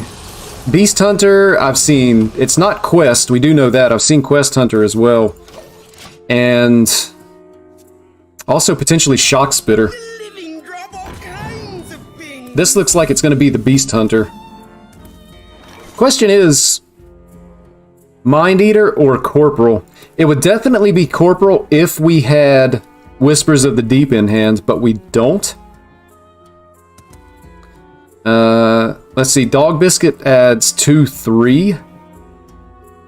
I mean, if I play this, the plan is just leave it on the board. They didn't keep any additional cards. I guess playing this kind of hedges our bets against the... Kind of hedges our bets against, like, this minion getting buffed somehow. Caught this one eating hearty snacks. And then if we ever did top deck Whispers of the Deep, it's just, like, insane. This is a great top deck, so we don't even have to think about that all that much. And I'm not going to swing with the 5-5. We're just going to pass the turn here. This dies when it attacks. Could potentially still top deck the Whispers of the Deep. And if nothing else, maybe I just use this to get this guy out of the way. Our opponent's off to a really good start here, though. A really good start. Spending mana every single turn. Run as fast as you can. And unfortunately, both of the 4-3s landed on this. So I play this. I don't even have a good minion to put it on.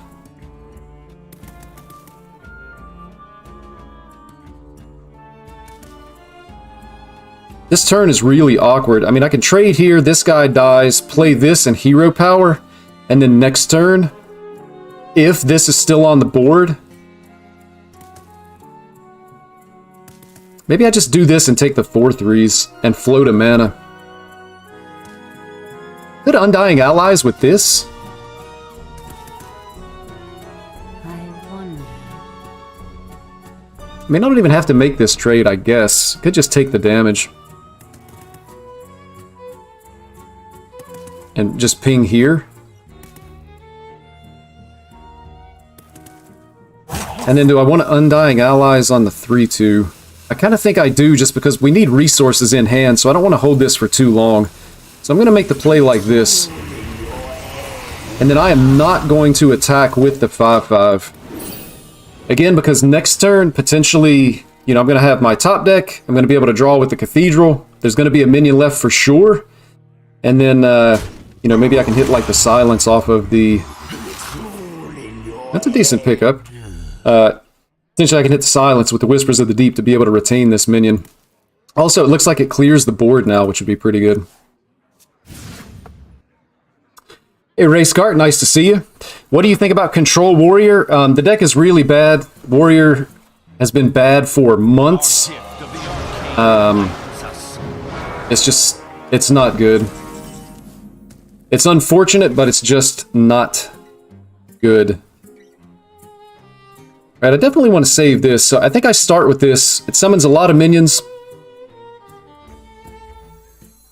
And I'm going to buff the 3-1 just because I'm still hoping I could potentially top deck the silence off of this. Actually, I draw cards first. Unless I want to ping.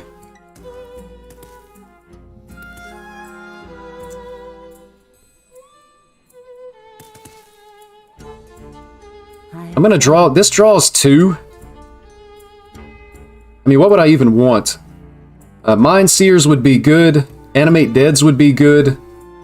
Whispers of the Deep is good. I mean, there's just a lot of good options that I can hit.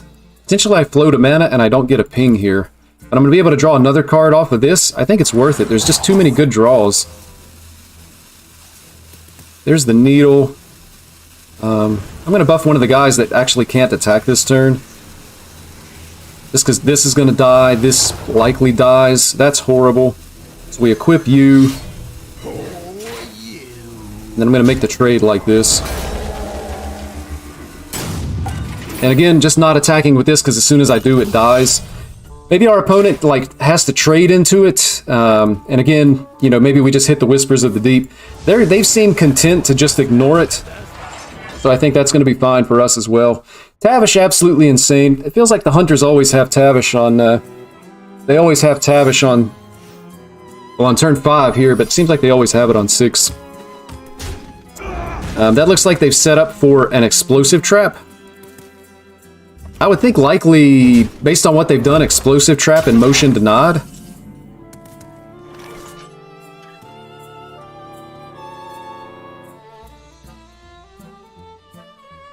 So then do I just continue to... Now, it's unlikely that it's Snake Trap. I mean, we've got the Shadow Word Unleash, so I'm going to do this. And then go ahead and proc the Explosive, which they have. And then I really think it's Motion Denied. I guess it could be an Ice Trap.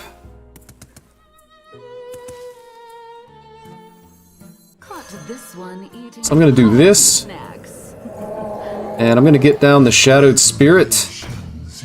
And I'm actually going to hold the Void Touched Attendant here. And just pass turn. But if I play this and it's Motion Denied, then we take 10. Gifts of the arcane surge within me. And, you know, then our opponent has extra damage on the board to be able to kill us here. So it feels like we've been ahead on board all game long. But we're still just like taking damage and dying. Maybe we haven't been ahead. Maybe I'm confused. And these draws are just not good. Nothing about this is good. We have no arcane spells in the deck, but if I play this, I can draw a card. I do kind of want to remove this. I can hero power if necessary.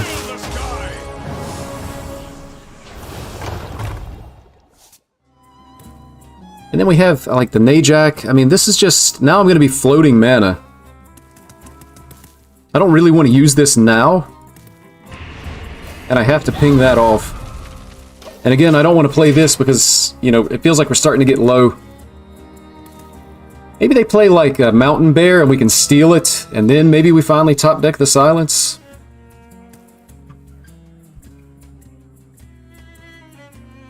Who here can spell Zinjari? School Teacher. I don't even have an undead minion on the board to be able to activate this Shadow Word Undeath anymore. Arcane arrows fill the sky. And if we're just taking damage every single turn.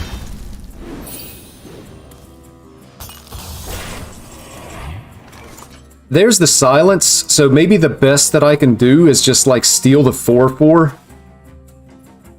Is this the kind of deck that's running a big...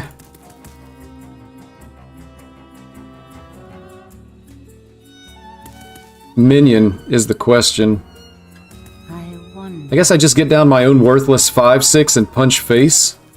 They go boom, that's 3 face. Huffer is like 7. Oof, man. If they had a Mountain Bear, they would have played it, so maybe I just like take the 4/4. What is Elun's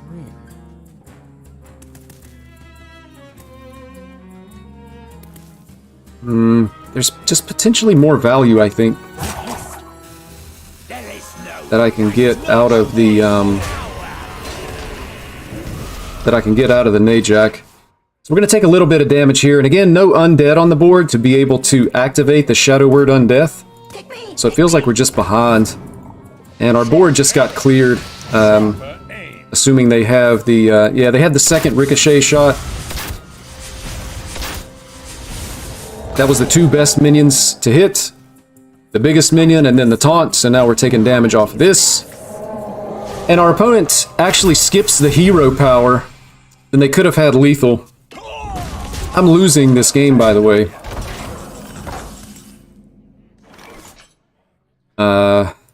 We're still just losing.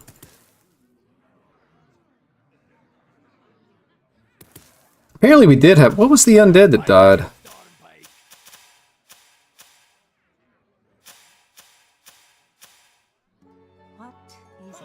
Oh, apparently the bear spirit isn't undead. That's interesting. I didn't know that. So I'm going to start with this guy and get the buff here. And then... yeah, and they hit the ice trap, so it wasn't motion denied, it was ice trap all along. But that just, it just felt like we were behind absolutely all game.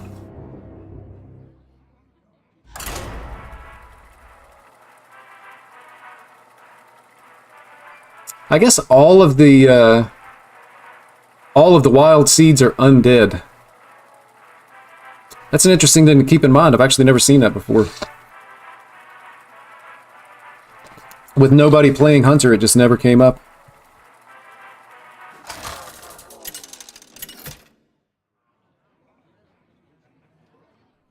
Tranda versus Malfurion. Another druid, we're on coin again. Death, lend me your power.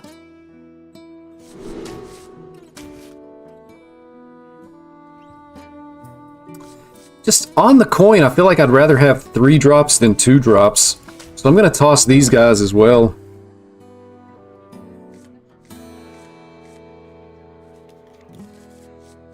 Hearthstone is absolutely trolling me, man. So much of the game last game I was looking for these. Couldn't find it, and now they're both in my opening hand. It happens a lot too. Like, how many times do you play a game? You need a card, you draw like 20 cards out of your deck, both copies are bottom 10, and then the very next game, it's in your opening hand. And now this is another game where, like, our hand does absolutely nothing. So if it is like OTK Druid, which I'm assuming it probably is, they just have all the time in the world because we're not doing anything.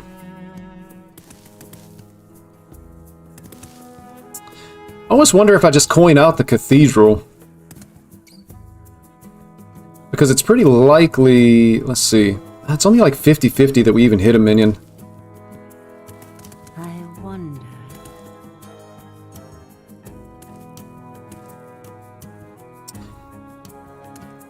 I'm going to go ahead and get down the location here. I feel like we're going to have to take this chance because we're just getting so far behind in the game. We need to top deck a minion that we can play and then use this to draw an additional card.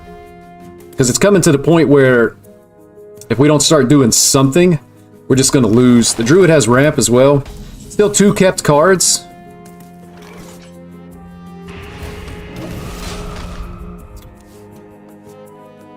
So I'm assuming it's going to be either Guff or Nourish. Could be both. Apparently it's not, though. They play the Seedsman. Run as fast Alright. as you can. We're doing something. But again, I mean, this is kind of weak because even if this dies twice, it goes on stuff that I don't necessarily want to play.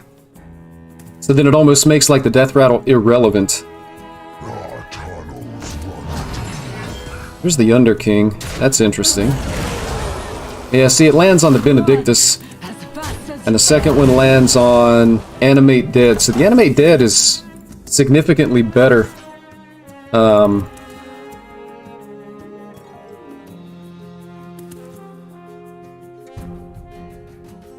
mean, this is just like the biggest, most amount of power that we can put in play here. So we're going to do that. Hopefully these survive. We'll be able to buff one, draw a card. We'll be able to play Animate Dead to get 2 more minions on the board. Plus we can go ahead and play the Void Touch Attendant. Hasn't been a Guff yet. Again, I'm thinking this is OTK Druid, so maybe we're okay. We just need like a big wide board and like punching face as much as we possibly can. Spend mana the best we can. Here's Guff. That's bad for us. So again, it's just like we're kind of in a race for board presence here. Buff is going to go on our biggest minion, but then also this is changes a breakpoint against Scale of Nixie as well by going 6 to 7, whereas going 3 to 4 doesn't change a breakpoint. So that's important to keep in mind. We're going to start with that and see what the top deck is. It is Animate Dead.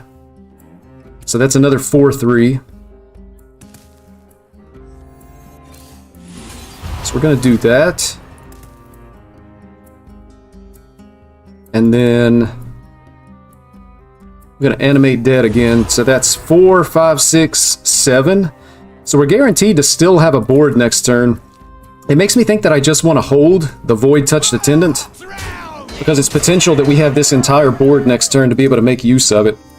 Only question is, do we need draw or do we need the hero power at this point? Because our hand is just like full of stuff that isn't great. I think we just want to go ahead and pay 4 mana for the draw. Otherwise, it's ping and float 2. So I'm going to take the draw while I can. And then we'll pass it back. And then, like with the Shadowcloth Needle with the Void Touched Attendant and spells, that represents an additional 6 damage from hand. So potentially we've got a lethal setup here.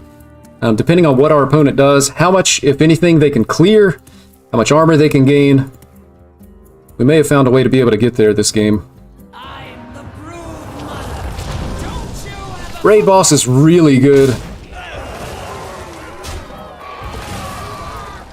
Raid boss is really good.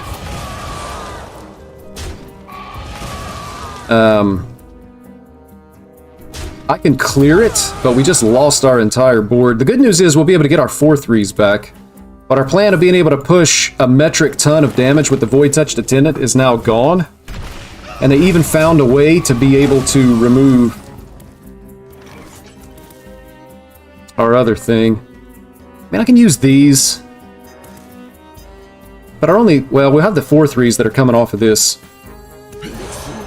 But again, if they have, like, the Scale of Onyxia, they still have a kept card, by the way. Still a kept card going into turn 8. Not quite sure what that would be.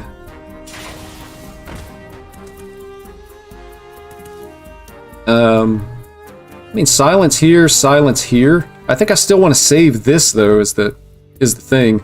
And then just ping face.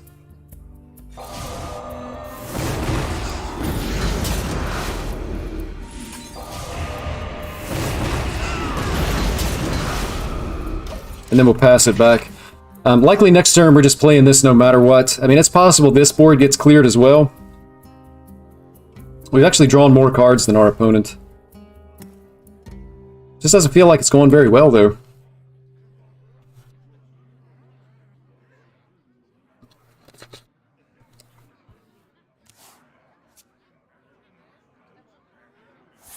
This must be the way. I mean, I'm assuming this has to be like a Scale of Onyxia. Between the Discover and all the cards that they've drawn.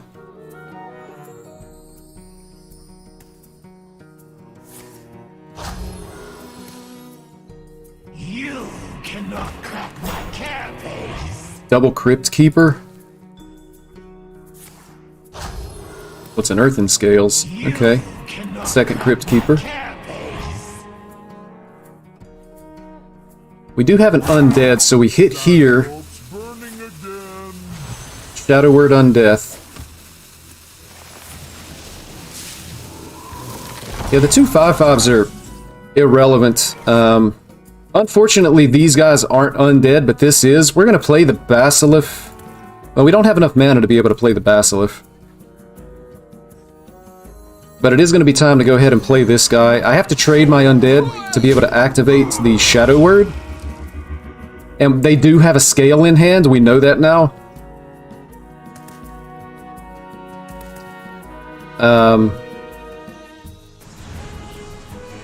Gonna buff this guy, he'll be able to go face. We get the second one, but we're not gonna have an Undead for it to be active next turn.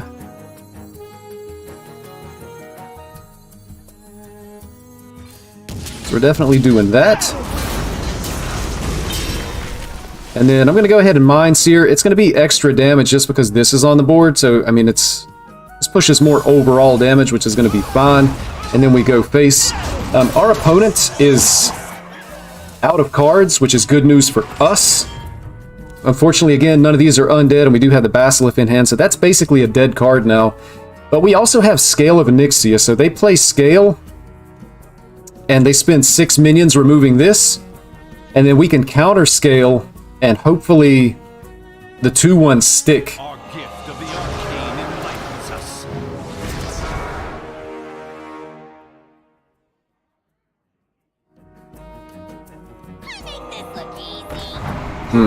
Spammy Arcanist play. So now, I mean, even if we play the scale now, they'll be able to scale into our scale. And potentially we're just dying because of the Astalor combo.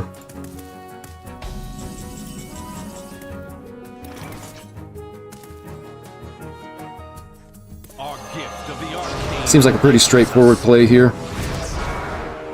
Our gift of frost. We set up our own Astalor. But, I mean, we're just dead to the combo at any time. Mind Eater draws from the deck, not from the hand. Jaeger, I feel like you told me that last time, and you're exactly right. You're exactly right. I have no idea why, but my brain is convinced that Mind Eater actually draws from your opponent's hand, or copies from the hand, and it actually copies from the deck. And you told me that last time, too. You're exactly right. I gotta write myself a note or something. But at this point, I mean, they haven't played a Scale of Onyxia yet, and there's only 7 cards left in their deck, so certainly they have one.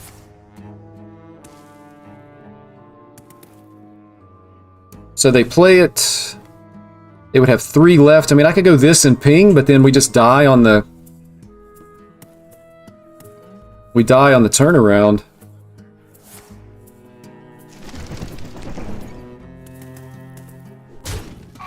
Yeah, I get that wrong every single time.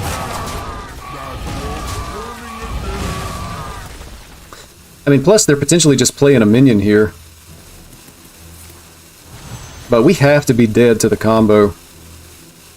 Only 5 cards left in the deck. We're just dead next turn.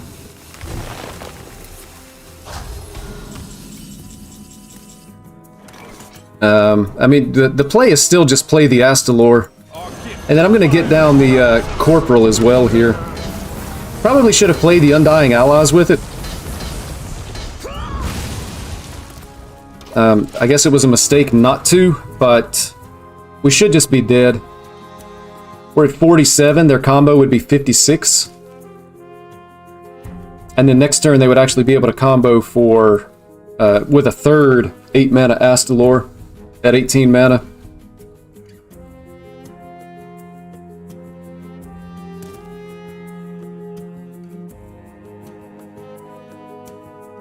Really hard to imagine they don't have it. It's super unlucky draw for them if one of their combo pieces is bottom 4. Plus they played both copies of Moonlit Guidance and didn't find whatever they need if they don't have it.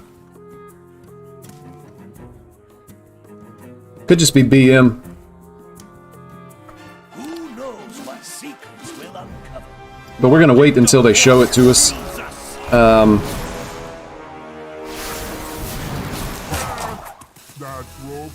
Is the Anubricon coming down? I mean, we don't... This is just enough to win as is, though, right?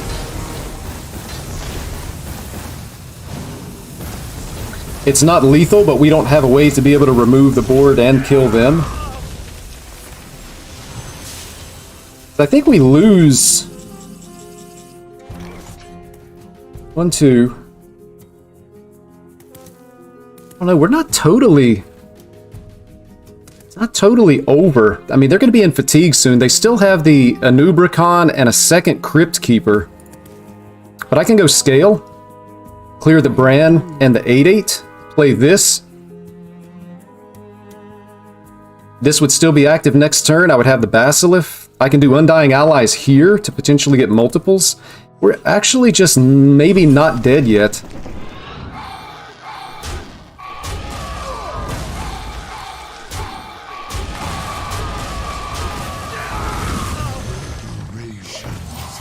But they still have, I guess, a second copy of the Astalor.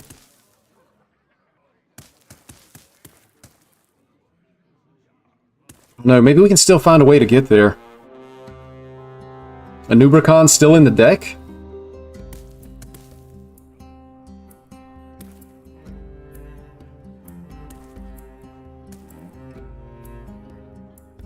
Najak Hexen could be good here as well, if they can't remove it. That's a really bad draw for our opponent. You gotta feel sorry for him. Assuming they don't kill us, but I mean, it feels like we should have lost this game several turns ago, and we're still not dead, technically.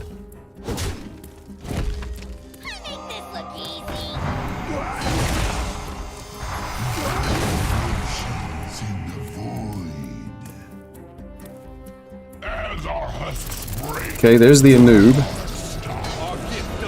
And, okay, so we did die. That's crazy, though, that our opponent had to draw that many cards before they could kill us.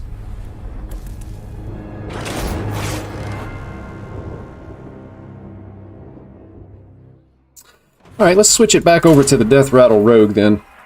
See if we can make some headway here. I feel like we're just going straight 50-50, which is not the greatest feeling in the world, but it could be a lot worse. Like, win one, lose two would be a lot worse than win one, lose one. Kind of surprised to see...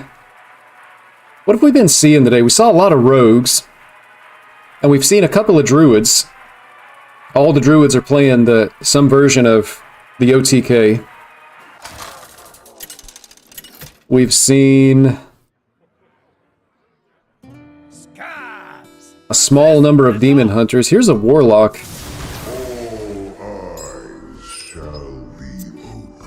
Sketchy and Prep are a keep. Illusionist goes back in the deck. You don't ever really want this in your hand.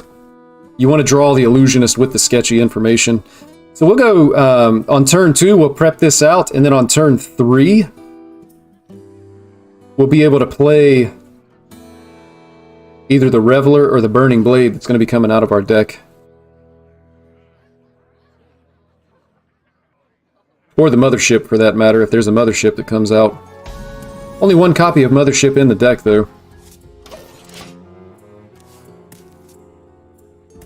And then we're also looking to really hit a Snowfall Graveyard as early as possible as well. I think I want to go ahead and use the prep on this on turn 2, especially now that we have second prep. But I want to hit the board as quickly as possible against the Warlock here. Don't know exactly which version of Warlock this is going to be. Could be Mindlock. Could be Big Undead. At this point, now that they've done nothing the first 2 turns, I think that kind of rules out like an aggressive Imp Warlock. I'm going to go ahead and use the Door of Shadows. Not going to wait for it to become infused. Other option would have been save the Door of Shadows and Ghostly Strike, but it's going to be a few turns before it's infused. It's not super important to get that extra copy, because you also have to have the mana to be able to play it. Otherwise, you know, the extra temporary copy doesn't matter. But just hoping to be able to hit a Snowfall Graveyard. I'm going to get down the Illusionist here. Increase our board presence. If somehow both of these die, this one is infused. But regardless... Okay. And it's Rivendare. So that's not bad at all.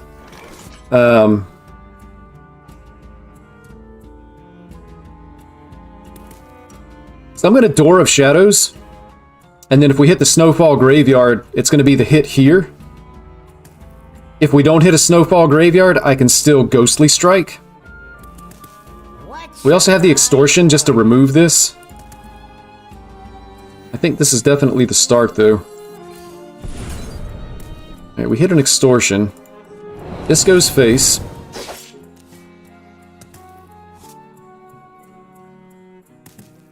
I can actually afford to take a trade here.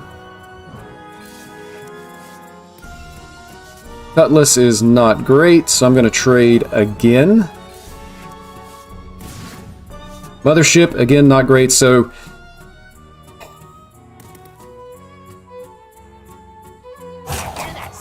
I'm going to extort this. I don't want them to use Shallow Grave and get 2 6/6s on the board. And I'm going to hit with this guy first, because there's likely going to be something that lets me remove this. And then we'll push face with this damage. And I guess I could have played the Yoink, but it's too late now. I took too long figuring out my turn, so I don't want to play the Yoink and then not get to choose the hero power. Likely what I would want is the Warlock hero power. It's going to be 1 out of 10, but really looking to just draw the graveyard here.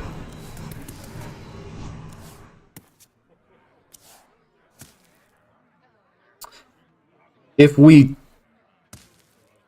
there's a pretty decent chance that we actually just lay down the Mothership on the board, regardless of whatever our top deck is.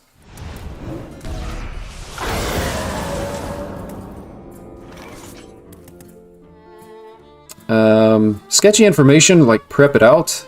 We have 6, we have 10. I'm going to start with the yoink. And we're going to take the damage, and then this is also healing, so it's a little bit better than the Death Knight hero power. So now we have 7, we have 11. Could just develop the mothership. Other option would be to prep this. Could even just play this and then drop whatever death rattle we get, which is guaranteed to be a Reveler. What should I order?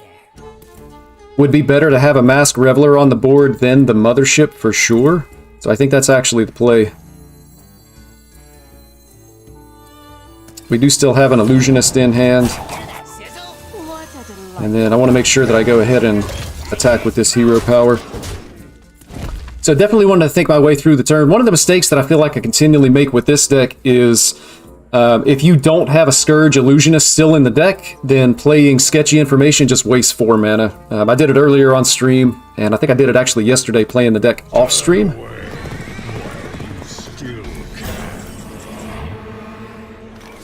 And a bit unfortunate that we actually hit this, but our opponent is just dead, right?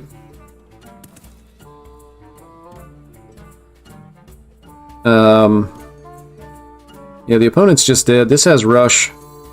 And then we can prep out the Wicked Stab.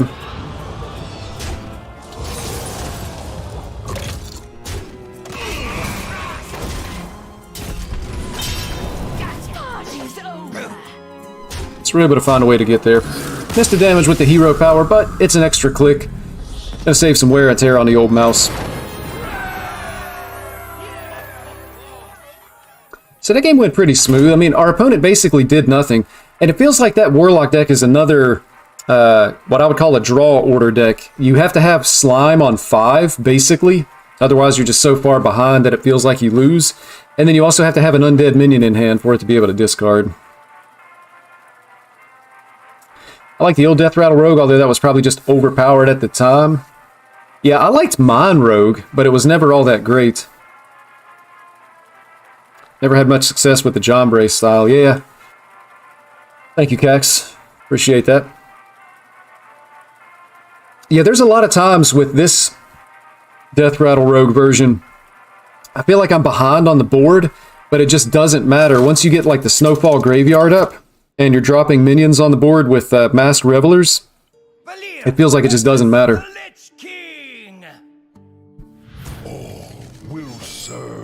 Likely another bad matchup, assuming it's Frost. This is just a bad matchup because we're trying to win with minions on the board, and our opponent has lots of ways to be able to freeze the board, which is bad. Good news is, though, we do have Graveyard on 3 into Sketchy Information on 4. If it's Unholy, I think we're favored.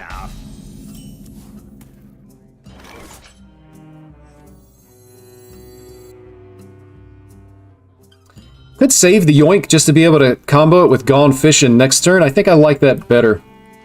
There's not necessarily a hero power that I hit here that I'm going to really, really want to use.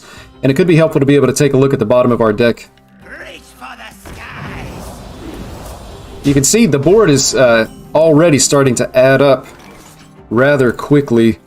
So now that we have the Ghostly Strike in hand, it could be potentially that I want to take something that will allow me to deal a damage like this.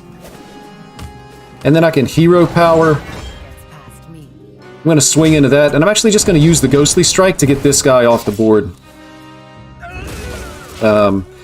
I really feel like that Arms Dealer is very strong, especially if our opponent's going to be summoning lots of minions here. It's going to be really strong. So we're going to go Snowfall Graveyard into Sketchy Information. Unfortunately, that's still 2 more turns, so it's going to be 3 turns from now before we're really able to start affecting the board.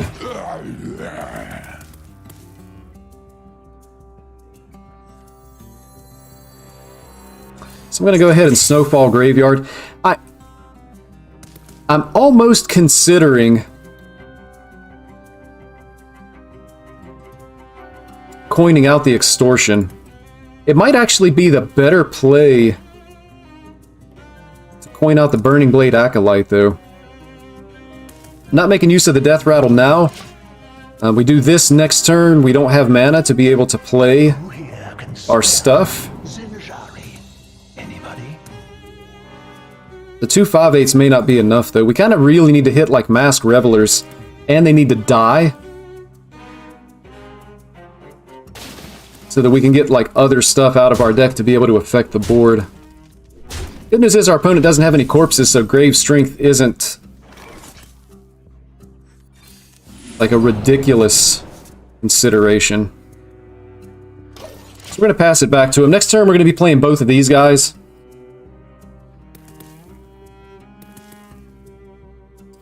Worst thing that could happen would be if they were able to generate a corpse and get an additional taunt. So, I guess we still have the extortion, so we could extort a 1/3, charge a 1/3, and then charge into the 4/4, and then be able to get 2 minions out of our deck, because we still have one more turn on the Snowfall Graveyard, but our opponent's been very aggressively on the board here. This was an interesting play. It does give them a corpse to be able to summon off of this. We need to clear this board, but by clearing the board, we also potentially give them the ability to be able to do some nasty things. So we are going to have to extort on one of those 1/3s. And then we're hoping to get some rush minions out of here to be able to clean this up. And the crab is going to be pretty good for us here.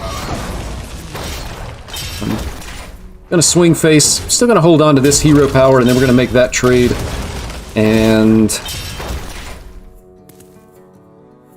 I believe that's actually gonna be the end of the turn. So this expires. We have a Door of Shadows, potentially find a second copy of Snowfall Graveyard.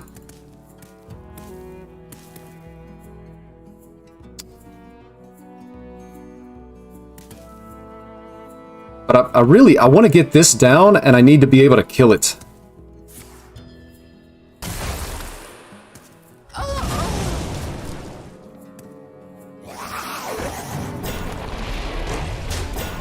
But it's almost at a point where that doesn't necessarily matter. Gosh, I love these streams. So fun to watch you play. Cax, thank you so much. I'm glad you're enjoying it. I feel like I'm struggling this game. 9 in hand. I'm going to start off with this. We actually do hit the Snowfall Graveyard. So I'm going to go ahead and prep out the temporary copy. We're going to make this trade. I'm trying to go a little bit faster on this particular turn because I need to get some stuff done. That was really, really bad for me, and I think we just lost the game on that. Only one of these left in the deck. Second time on the stream that this has happened too. One left in the deck. I still have Crab, 2 Revelers, and a Neptulon, and I hit this twice. So I'm going to have to go on fishing. I need the Wicked Stab. And then I'm going for this. Take a trade here. And then I'm going to have to coin out the Wicked Stab on my own guy. And you can see I'm already roping too. Alright, I do hit the Neptulon. So we hit there and there. And I'm just going to go ahead and use the hero power to get the 1 armor. I didn't have a whole lot of time to think about whether or not that 1 armor is going to save me from dying. But it's possible that we just won the game. So double this, but I was rewarded with double Neptulon.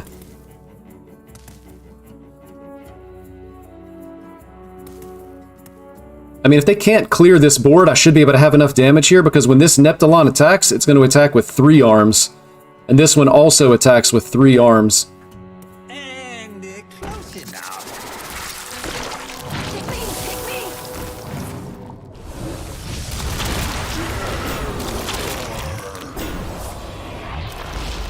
Unfortunately, the Snowfall Graveyard working against me in this particular situation. I really need a way to be able to kill this for the 2 taunts.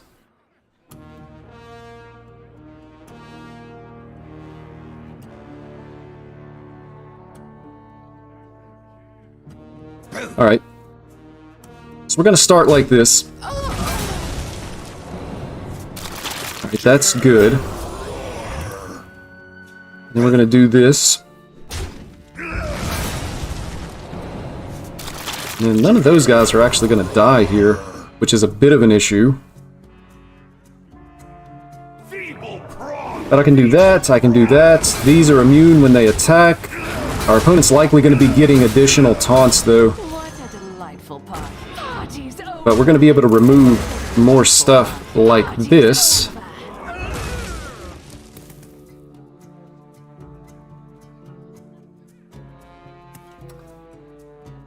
And I'll check the bottom of the deck. The 1/1 is getting removed as well. Wicked Stab is going to be good.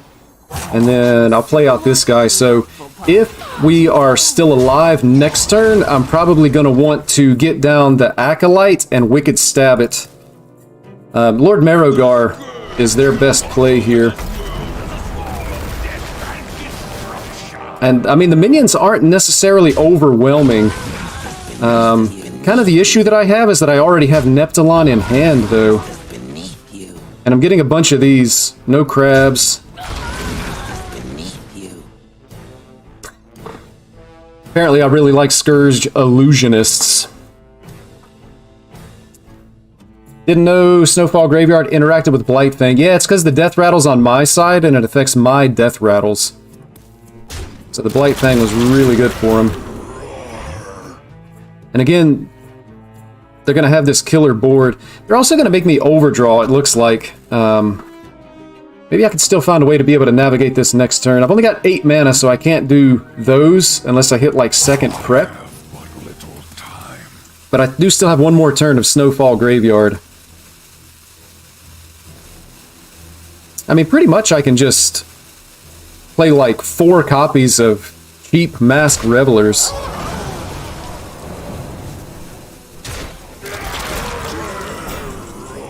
And it should be good.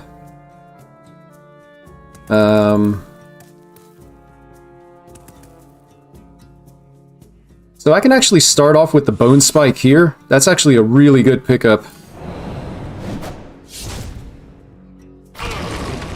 And then I will be able to kill this Acolyte.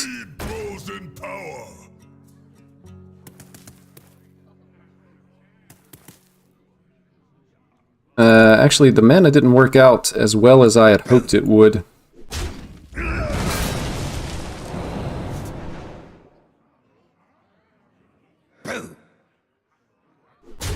Alright, well. I wish I wouldn't have played this now. The mana did not work out on this. Party's over. Alright, but we hit double crab, so that's, like, absolutely insane. This guy goes face. And then we're going to pass turn back, so I don't think our opponent ever kills us here. I think we've won the game now. For some reason I thought with the Serrated Bone Spike I would have the mana to be able to Wicked Stab on this guy, and then I think we absolutely lock the game down, but 3 cards in hand, they would have to have... Plus, Grave Strength isn't even active. So I'm thinking we've won here. Yeah, this isn't going to be good enough. They kill a crab, but we can play Snowfall Graveyard. And kill off this guy, and we're fine. So we're not killing him this turn, it looks like. We have 11. I do have the Wicked Stab, though. I guess we actually are killing him this turn. What a delightful party. Party's over.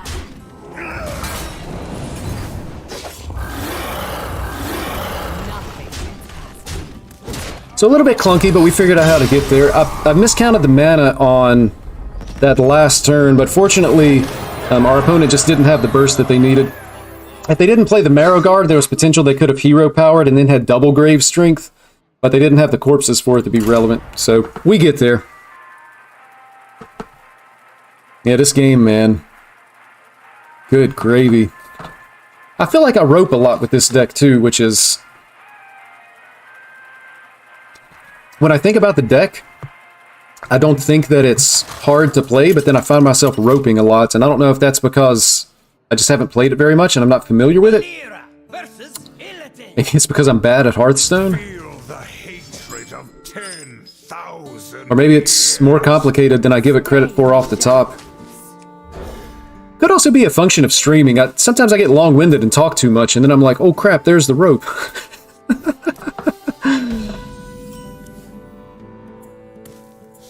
So this is another one of those, the hand is good with prep and bone spike, but we need stuff to do with them. Also, there's no guarantee against... Okay, we hit the Snowfall Graveyard. I'm going to go ahead and swing here. Could even just be hero powering next turn. I don't want to play this with no idea how quickly I'm going to be able to have a Death Rattle die. So I'm hoping for... really hoping for like a sketchy information. So if I hit the sketchy, then it's going to be Graveyard. I don't hit the sketchy just yet, but I can take a trade here. And I think I actually just Ghostly Strike to remove a 1/1, and it's not active. I don't want to prep it. I guess I don't. Damage face is irrelevant. So I'm going to trade for a 1/1, and I'm just going to hold this.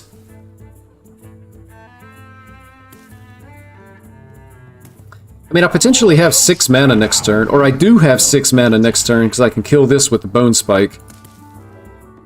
Playing against Fel DH, we just need like a really big boards. And unfortunately...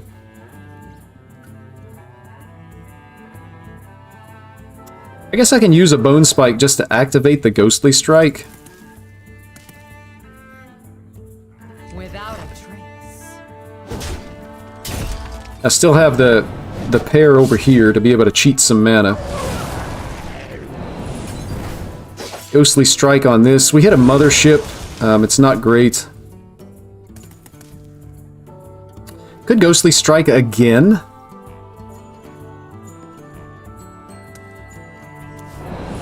Just need to... we need to find something. There's a sketchy information. Unfortunately, it was 1 card too deep, so we can't do anything with it. But next turn, if our opponent has some kind of a minion that we can kill to get the discount, which they do, we'll swing, prep this, and then I'll be able to go Graveyard and sketchy information. So that's going to get me my board. I'm assuming that draws Lady Sathino. So potentially we're just taking a lot of damage. I wonder if there's ever worlds where we're dead next turn. Without a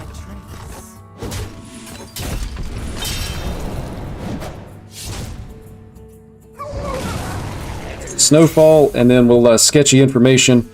And then next turn, we'll be able to start doing some things. I mean, this is a 4/4, but I can still kill it with the Wicked Stab to get 2 8/8s. Plus, I'll be able to have this guy on the board. So that'll be, like, you know, protection against crazy Sathino type stuff. Another happy guildie.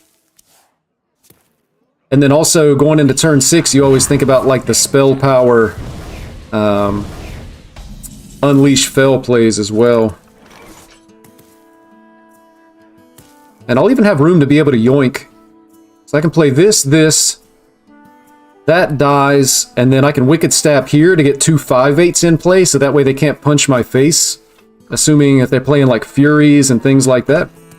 And then it's also just stuff to be able to defend with. So I want healing off of this yoink.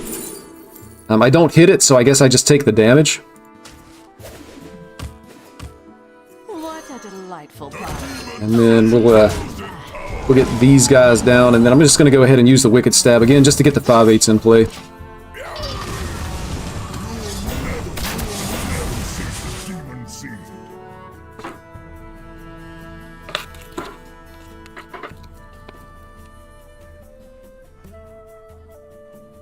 Man, the weather was awful here today. Explaining every play, which I don't mind. The rope is going to burn a lot. Yeah, I'm still just too slow.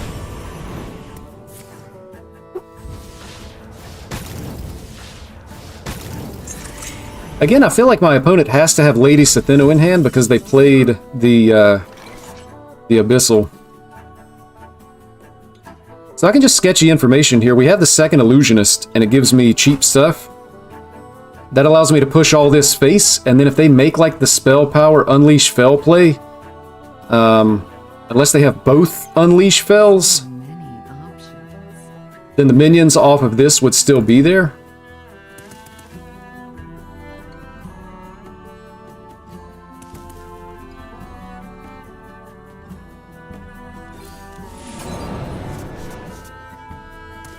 So I can go one Reveler, hit here, and then I'm going to extort this second one, and then everything else can go face, and no reason to not hero power. So our opponent needs to heal here. They really need both copies of Unleash Fell, because they need to clear this board and heal. Then they need to clear the board that's underneath with these masked Revelers as well. Otherwise, they can potentially just die to like crabs, Neptulons. Even Revelers might be enough.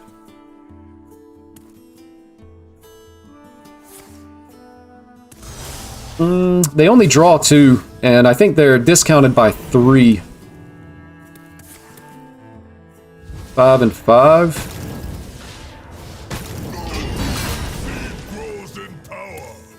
It's unfortunate.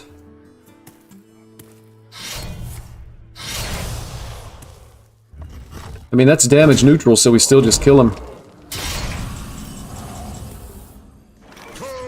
So we get there.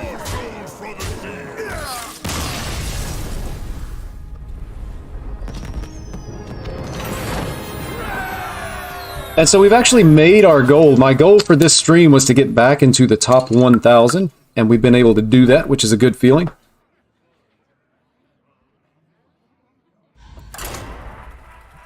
And now we just keep going. I guess, what's the next goal? Top 500?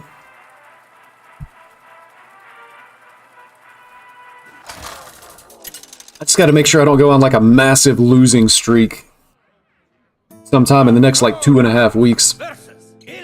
Seeing a lot of Demon Hunter today. So we saw a lot of Rogue early. It feels like the Rogues are gone.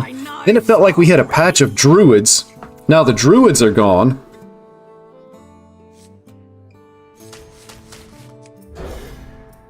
And now it feels like we're hitting more and more Demon Hunters.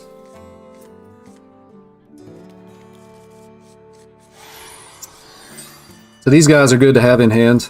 So mulligan for the deck, I haven't talked about it in a while, but in case you're wondering, you keep Prep, keep Bone Spike, Sketchy Information, and Snowfall Graveyard. It's really the only 4 cards that you want.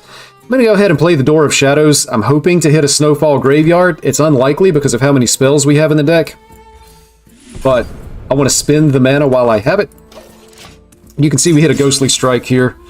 You don't necessarily want to wait for the Door of Shadows to be infused. First of all, it's going to be a long time before 2 minions die to be able to infuse it.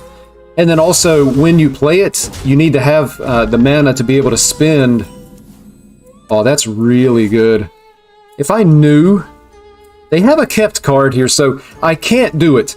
But if I knew that my opponent had Relic of Phantasms and that they were going to play it on turn 3, we know it's not Vault or they would have played it, I could coin out this and then next turn Bone Spike a 1/1 and play the Sketchy Information. But I can't do that just hoping that this is Relic of Phantasms. It could be other stuff. Now we see the Vault come down, so again, I would have wasted the coin and wasted a turn with the Snowfall Graveyard. But the good news is here, I can go Graveyard, and just like last game, we're going to have the Sketchy Information.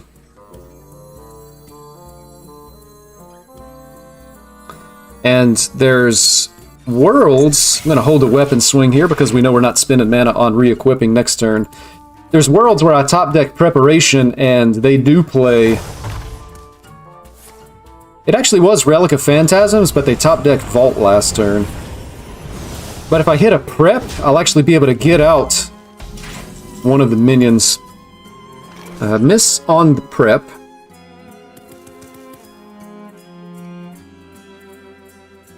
I've got the Gone Fishing, though.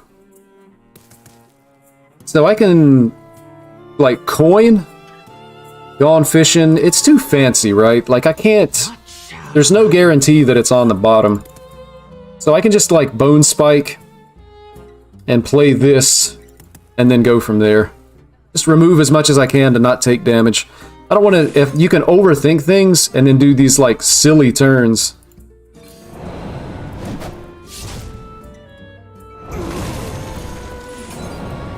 Like, low percentage play turns. So be it. So, yeah, potentially you high roll, but if you miss on everything, you just look silly. So now next turn I can play both of these, and I can even extortion on one of my own minions to guarantee that it dies. So maybe I play one, extort it, and then take a trade into the largest minion that it kills. And then we'll see what we get. Likely, I mean, I'm playing the second one anyway.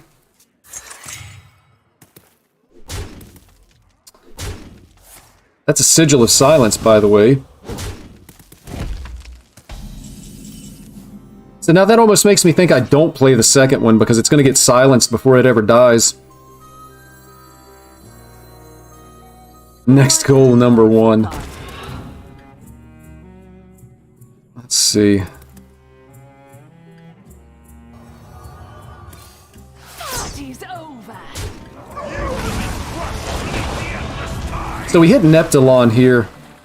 But I want to go ahead and kill this, I think. Because it's going to get silenced anyway. So I'm going to do that, and then I'll make this trade. And then again, you can see, man, so many times this card just absolutely ruins me. Like, all he has to do is swing into this, and basically my board is cleared. I'm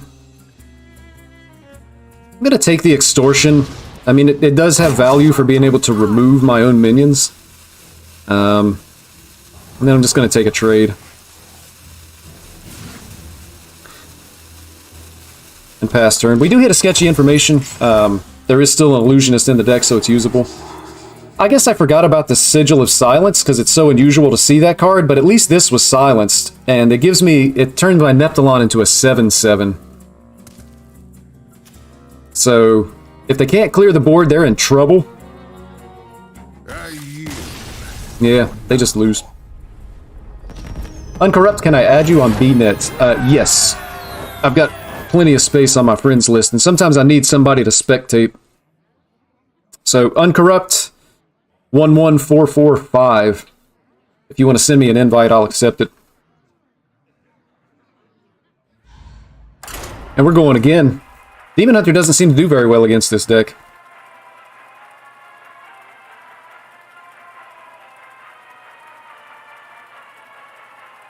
Doesn't seem to do well against the deck at all. But that's good. If you're seeing a lot of Demon Hunters, and they're playing Fell Demon Hunter, looks like Death Rattle Rose is going to be a good option. It's just amazing how quickly the pockets of classes tend to disappear. Wrote it down. Cax, this is the digital age, man. You shouldn't be writing anything down. Give me strength. Are you claiming that you still own a pencil and paper? In 2023? Ah, you never want to see both. It's great to have one, you don't want two. Because once you play one, you can't play the second one until the first one expires. And I almost wonder if it's even correct to trade this. I mean, I need to find my own stuff. They didn't keep anything, but this is just like good removal for, like, Attendant. They have a lot of 4/3 minions. I guess I'd rather have my own stuff than be reacting to their stuff, though. Bone Spike serves the same purpose. It's because I'll add you later. Come on, man, don't do me like that. I mean, you know. Alright, Illusionist is good. I'm gonna take a swing here. It's possible they silence this. I don't necessarily super care. The question is, what am I doing on turn 3? They do silence. And they wanted to save their... They wanted to save their needle. I mean, going this into this...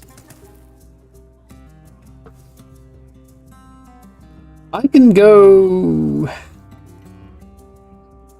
No, I can't. That's actually really annoying for me with the way things stand now.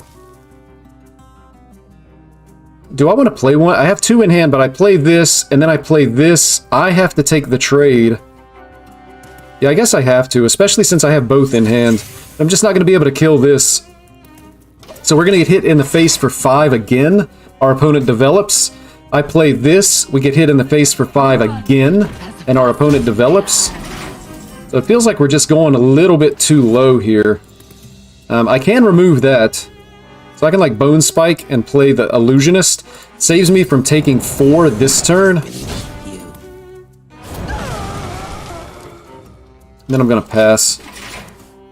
I can't imagine a world where they would actually clear this minion. So I can bump.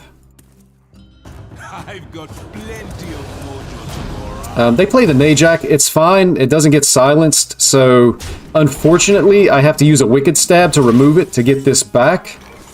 But that's better than any other alternative. So I'll only be able to play one of the minions that I get off of this. Oh, it actually can't attack this turn. I thought it would be able to attack because it's my turn. That's insane. So they can take the trade if they want to, but they're probably better off to just hit me for 5.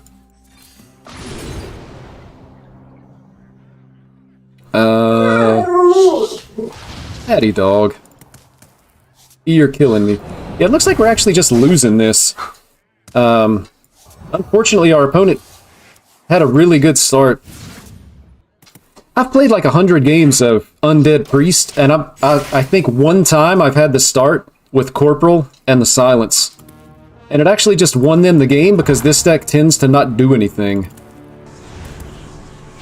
I think I'll be able to play like the second Graveyard and trade, but we're so low, I'm pretty sure that we're actually just dead here. We're taking 9, that's going to put us to 6. They have this equipped. Hero Power deals 2 every turn. And I also think I just disconnected because this guy's just sitting here. It looks like they went to attack.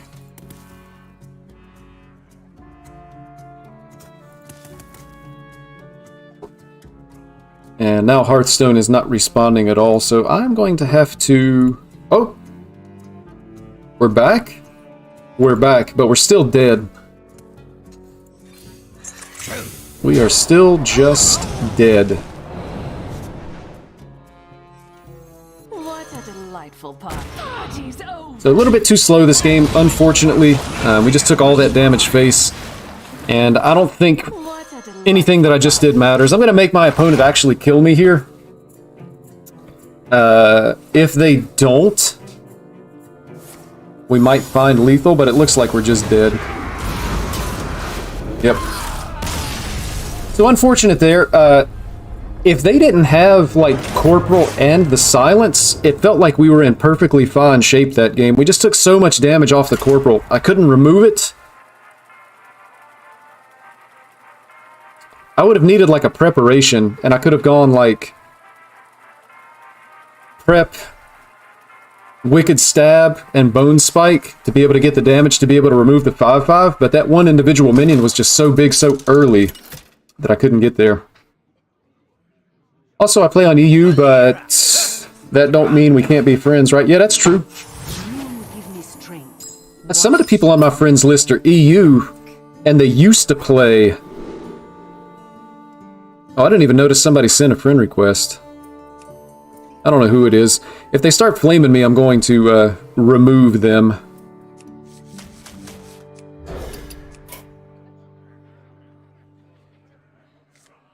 But some of these people are EU. Like this guy, he used to play Legend on NA all the time. He played NA and EU, but I don't think he's logged in on NA in a really long time. Plus, I think he converted to Battlegrounds. This is a pretty straightforward, this thing has to die. We saw what happened last game. I just can't afford to take that much early game damage, so I'm going to extort and get it off the board. Having the Graveyard in hand is really good, but I need some way to be able to take advantage of it.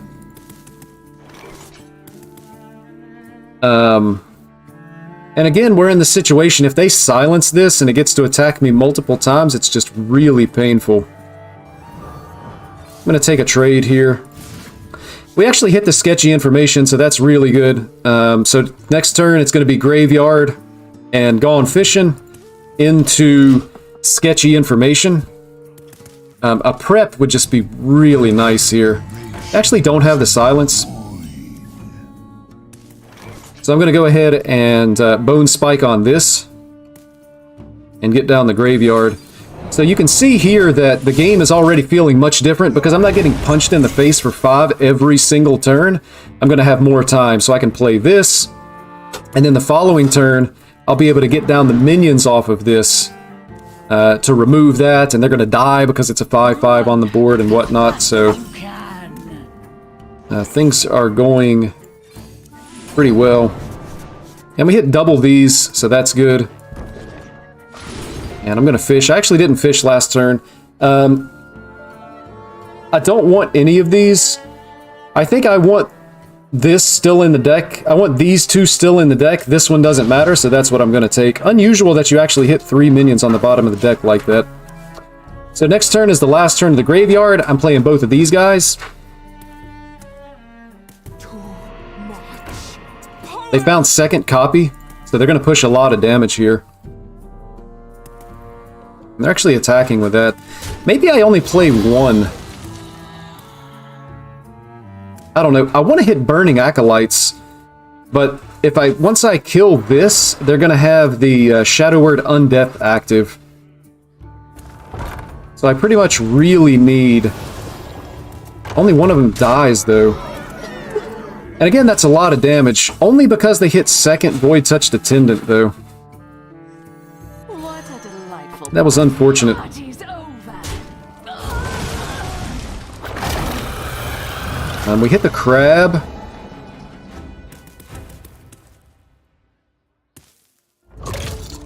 So I'm going to do that.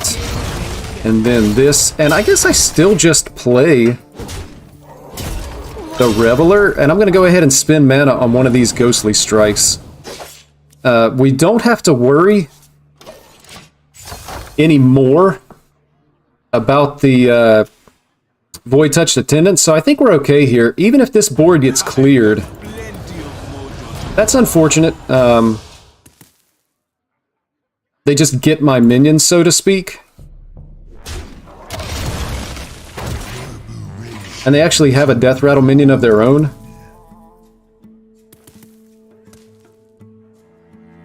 But we should still be okay here. But that makes their Shadow Word Undeath significantly better.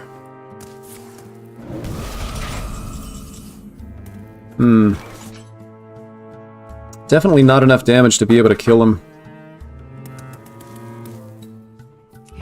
Alright, so this goes face. I don't really care about the 1 damage, I don't think. But I can just play, like, the Reveler and trade into that, so... I'll make this trade. And then I'll do this. Unfortunate on the ordering, I guess, like, for future reference, I should have killed that first in case I do hit a Mecha Shark. Welcome to the club. Oh wow, they actually don't have the,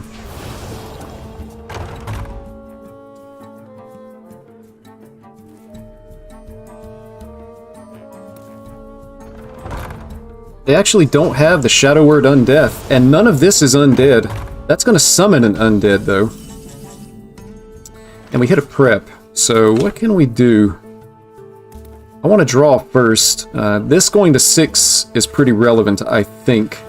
So I'm going to go ahead and use the coin to activate the combo. We draw an Extortion, so I'll be able to remove their 4/3, which is good. Probably go ahead and push in with this guy. See what we hit. If we hit a Mothership, that's going to go off. I hit a Burning Blade Acolyte, so maybe I actually just want to kill this.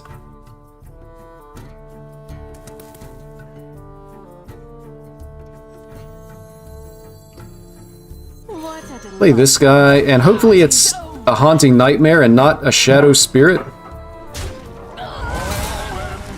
Oh, it's a Corporal. So we hit there, go face, and then I can hit here, and that allows me to be able to extort this guy. And then I'm going face with these. And then I'm going to prep lethal. I didn't count my damage because I'm a big dummy. Oh, man. Hey, Cax. Nice to have you. Alright, so that last game was a cluster. I did a really bad job of counting my damage.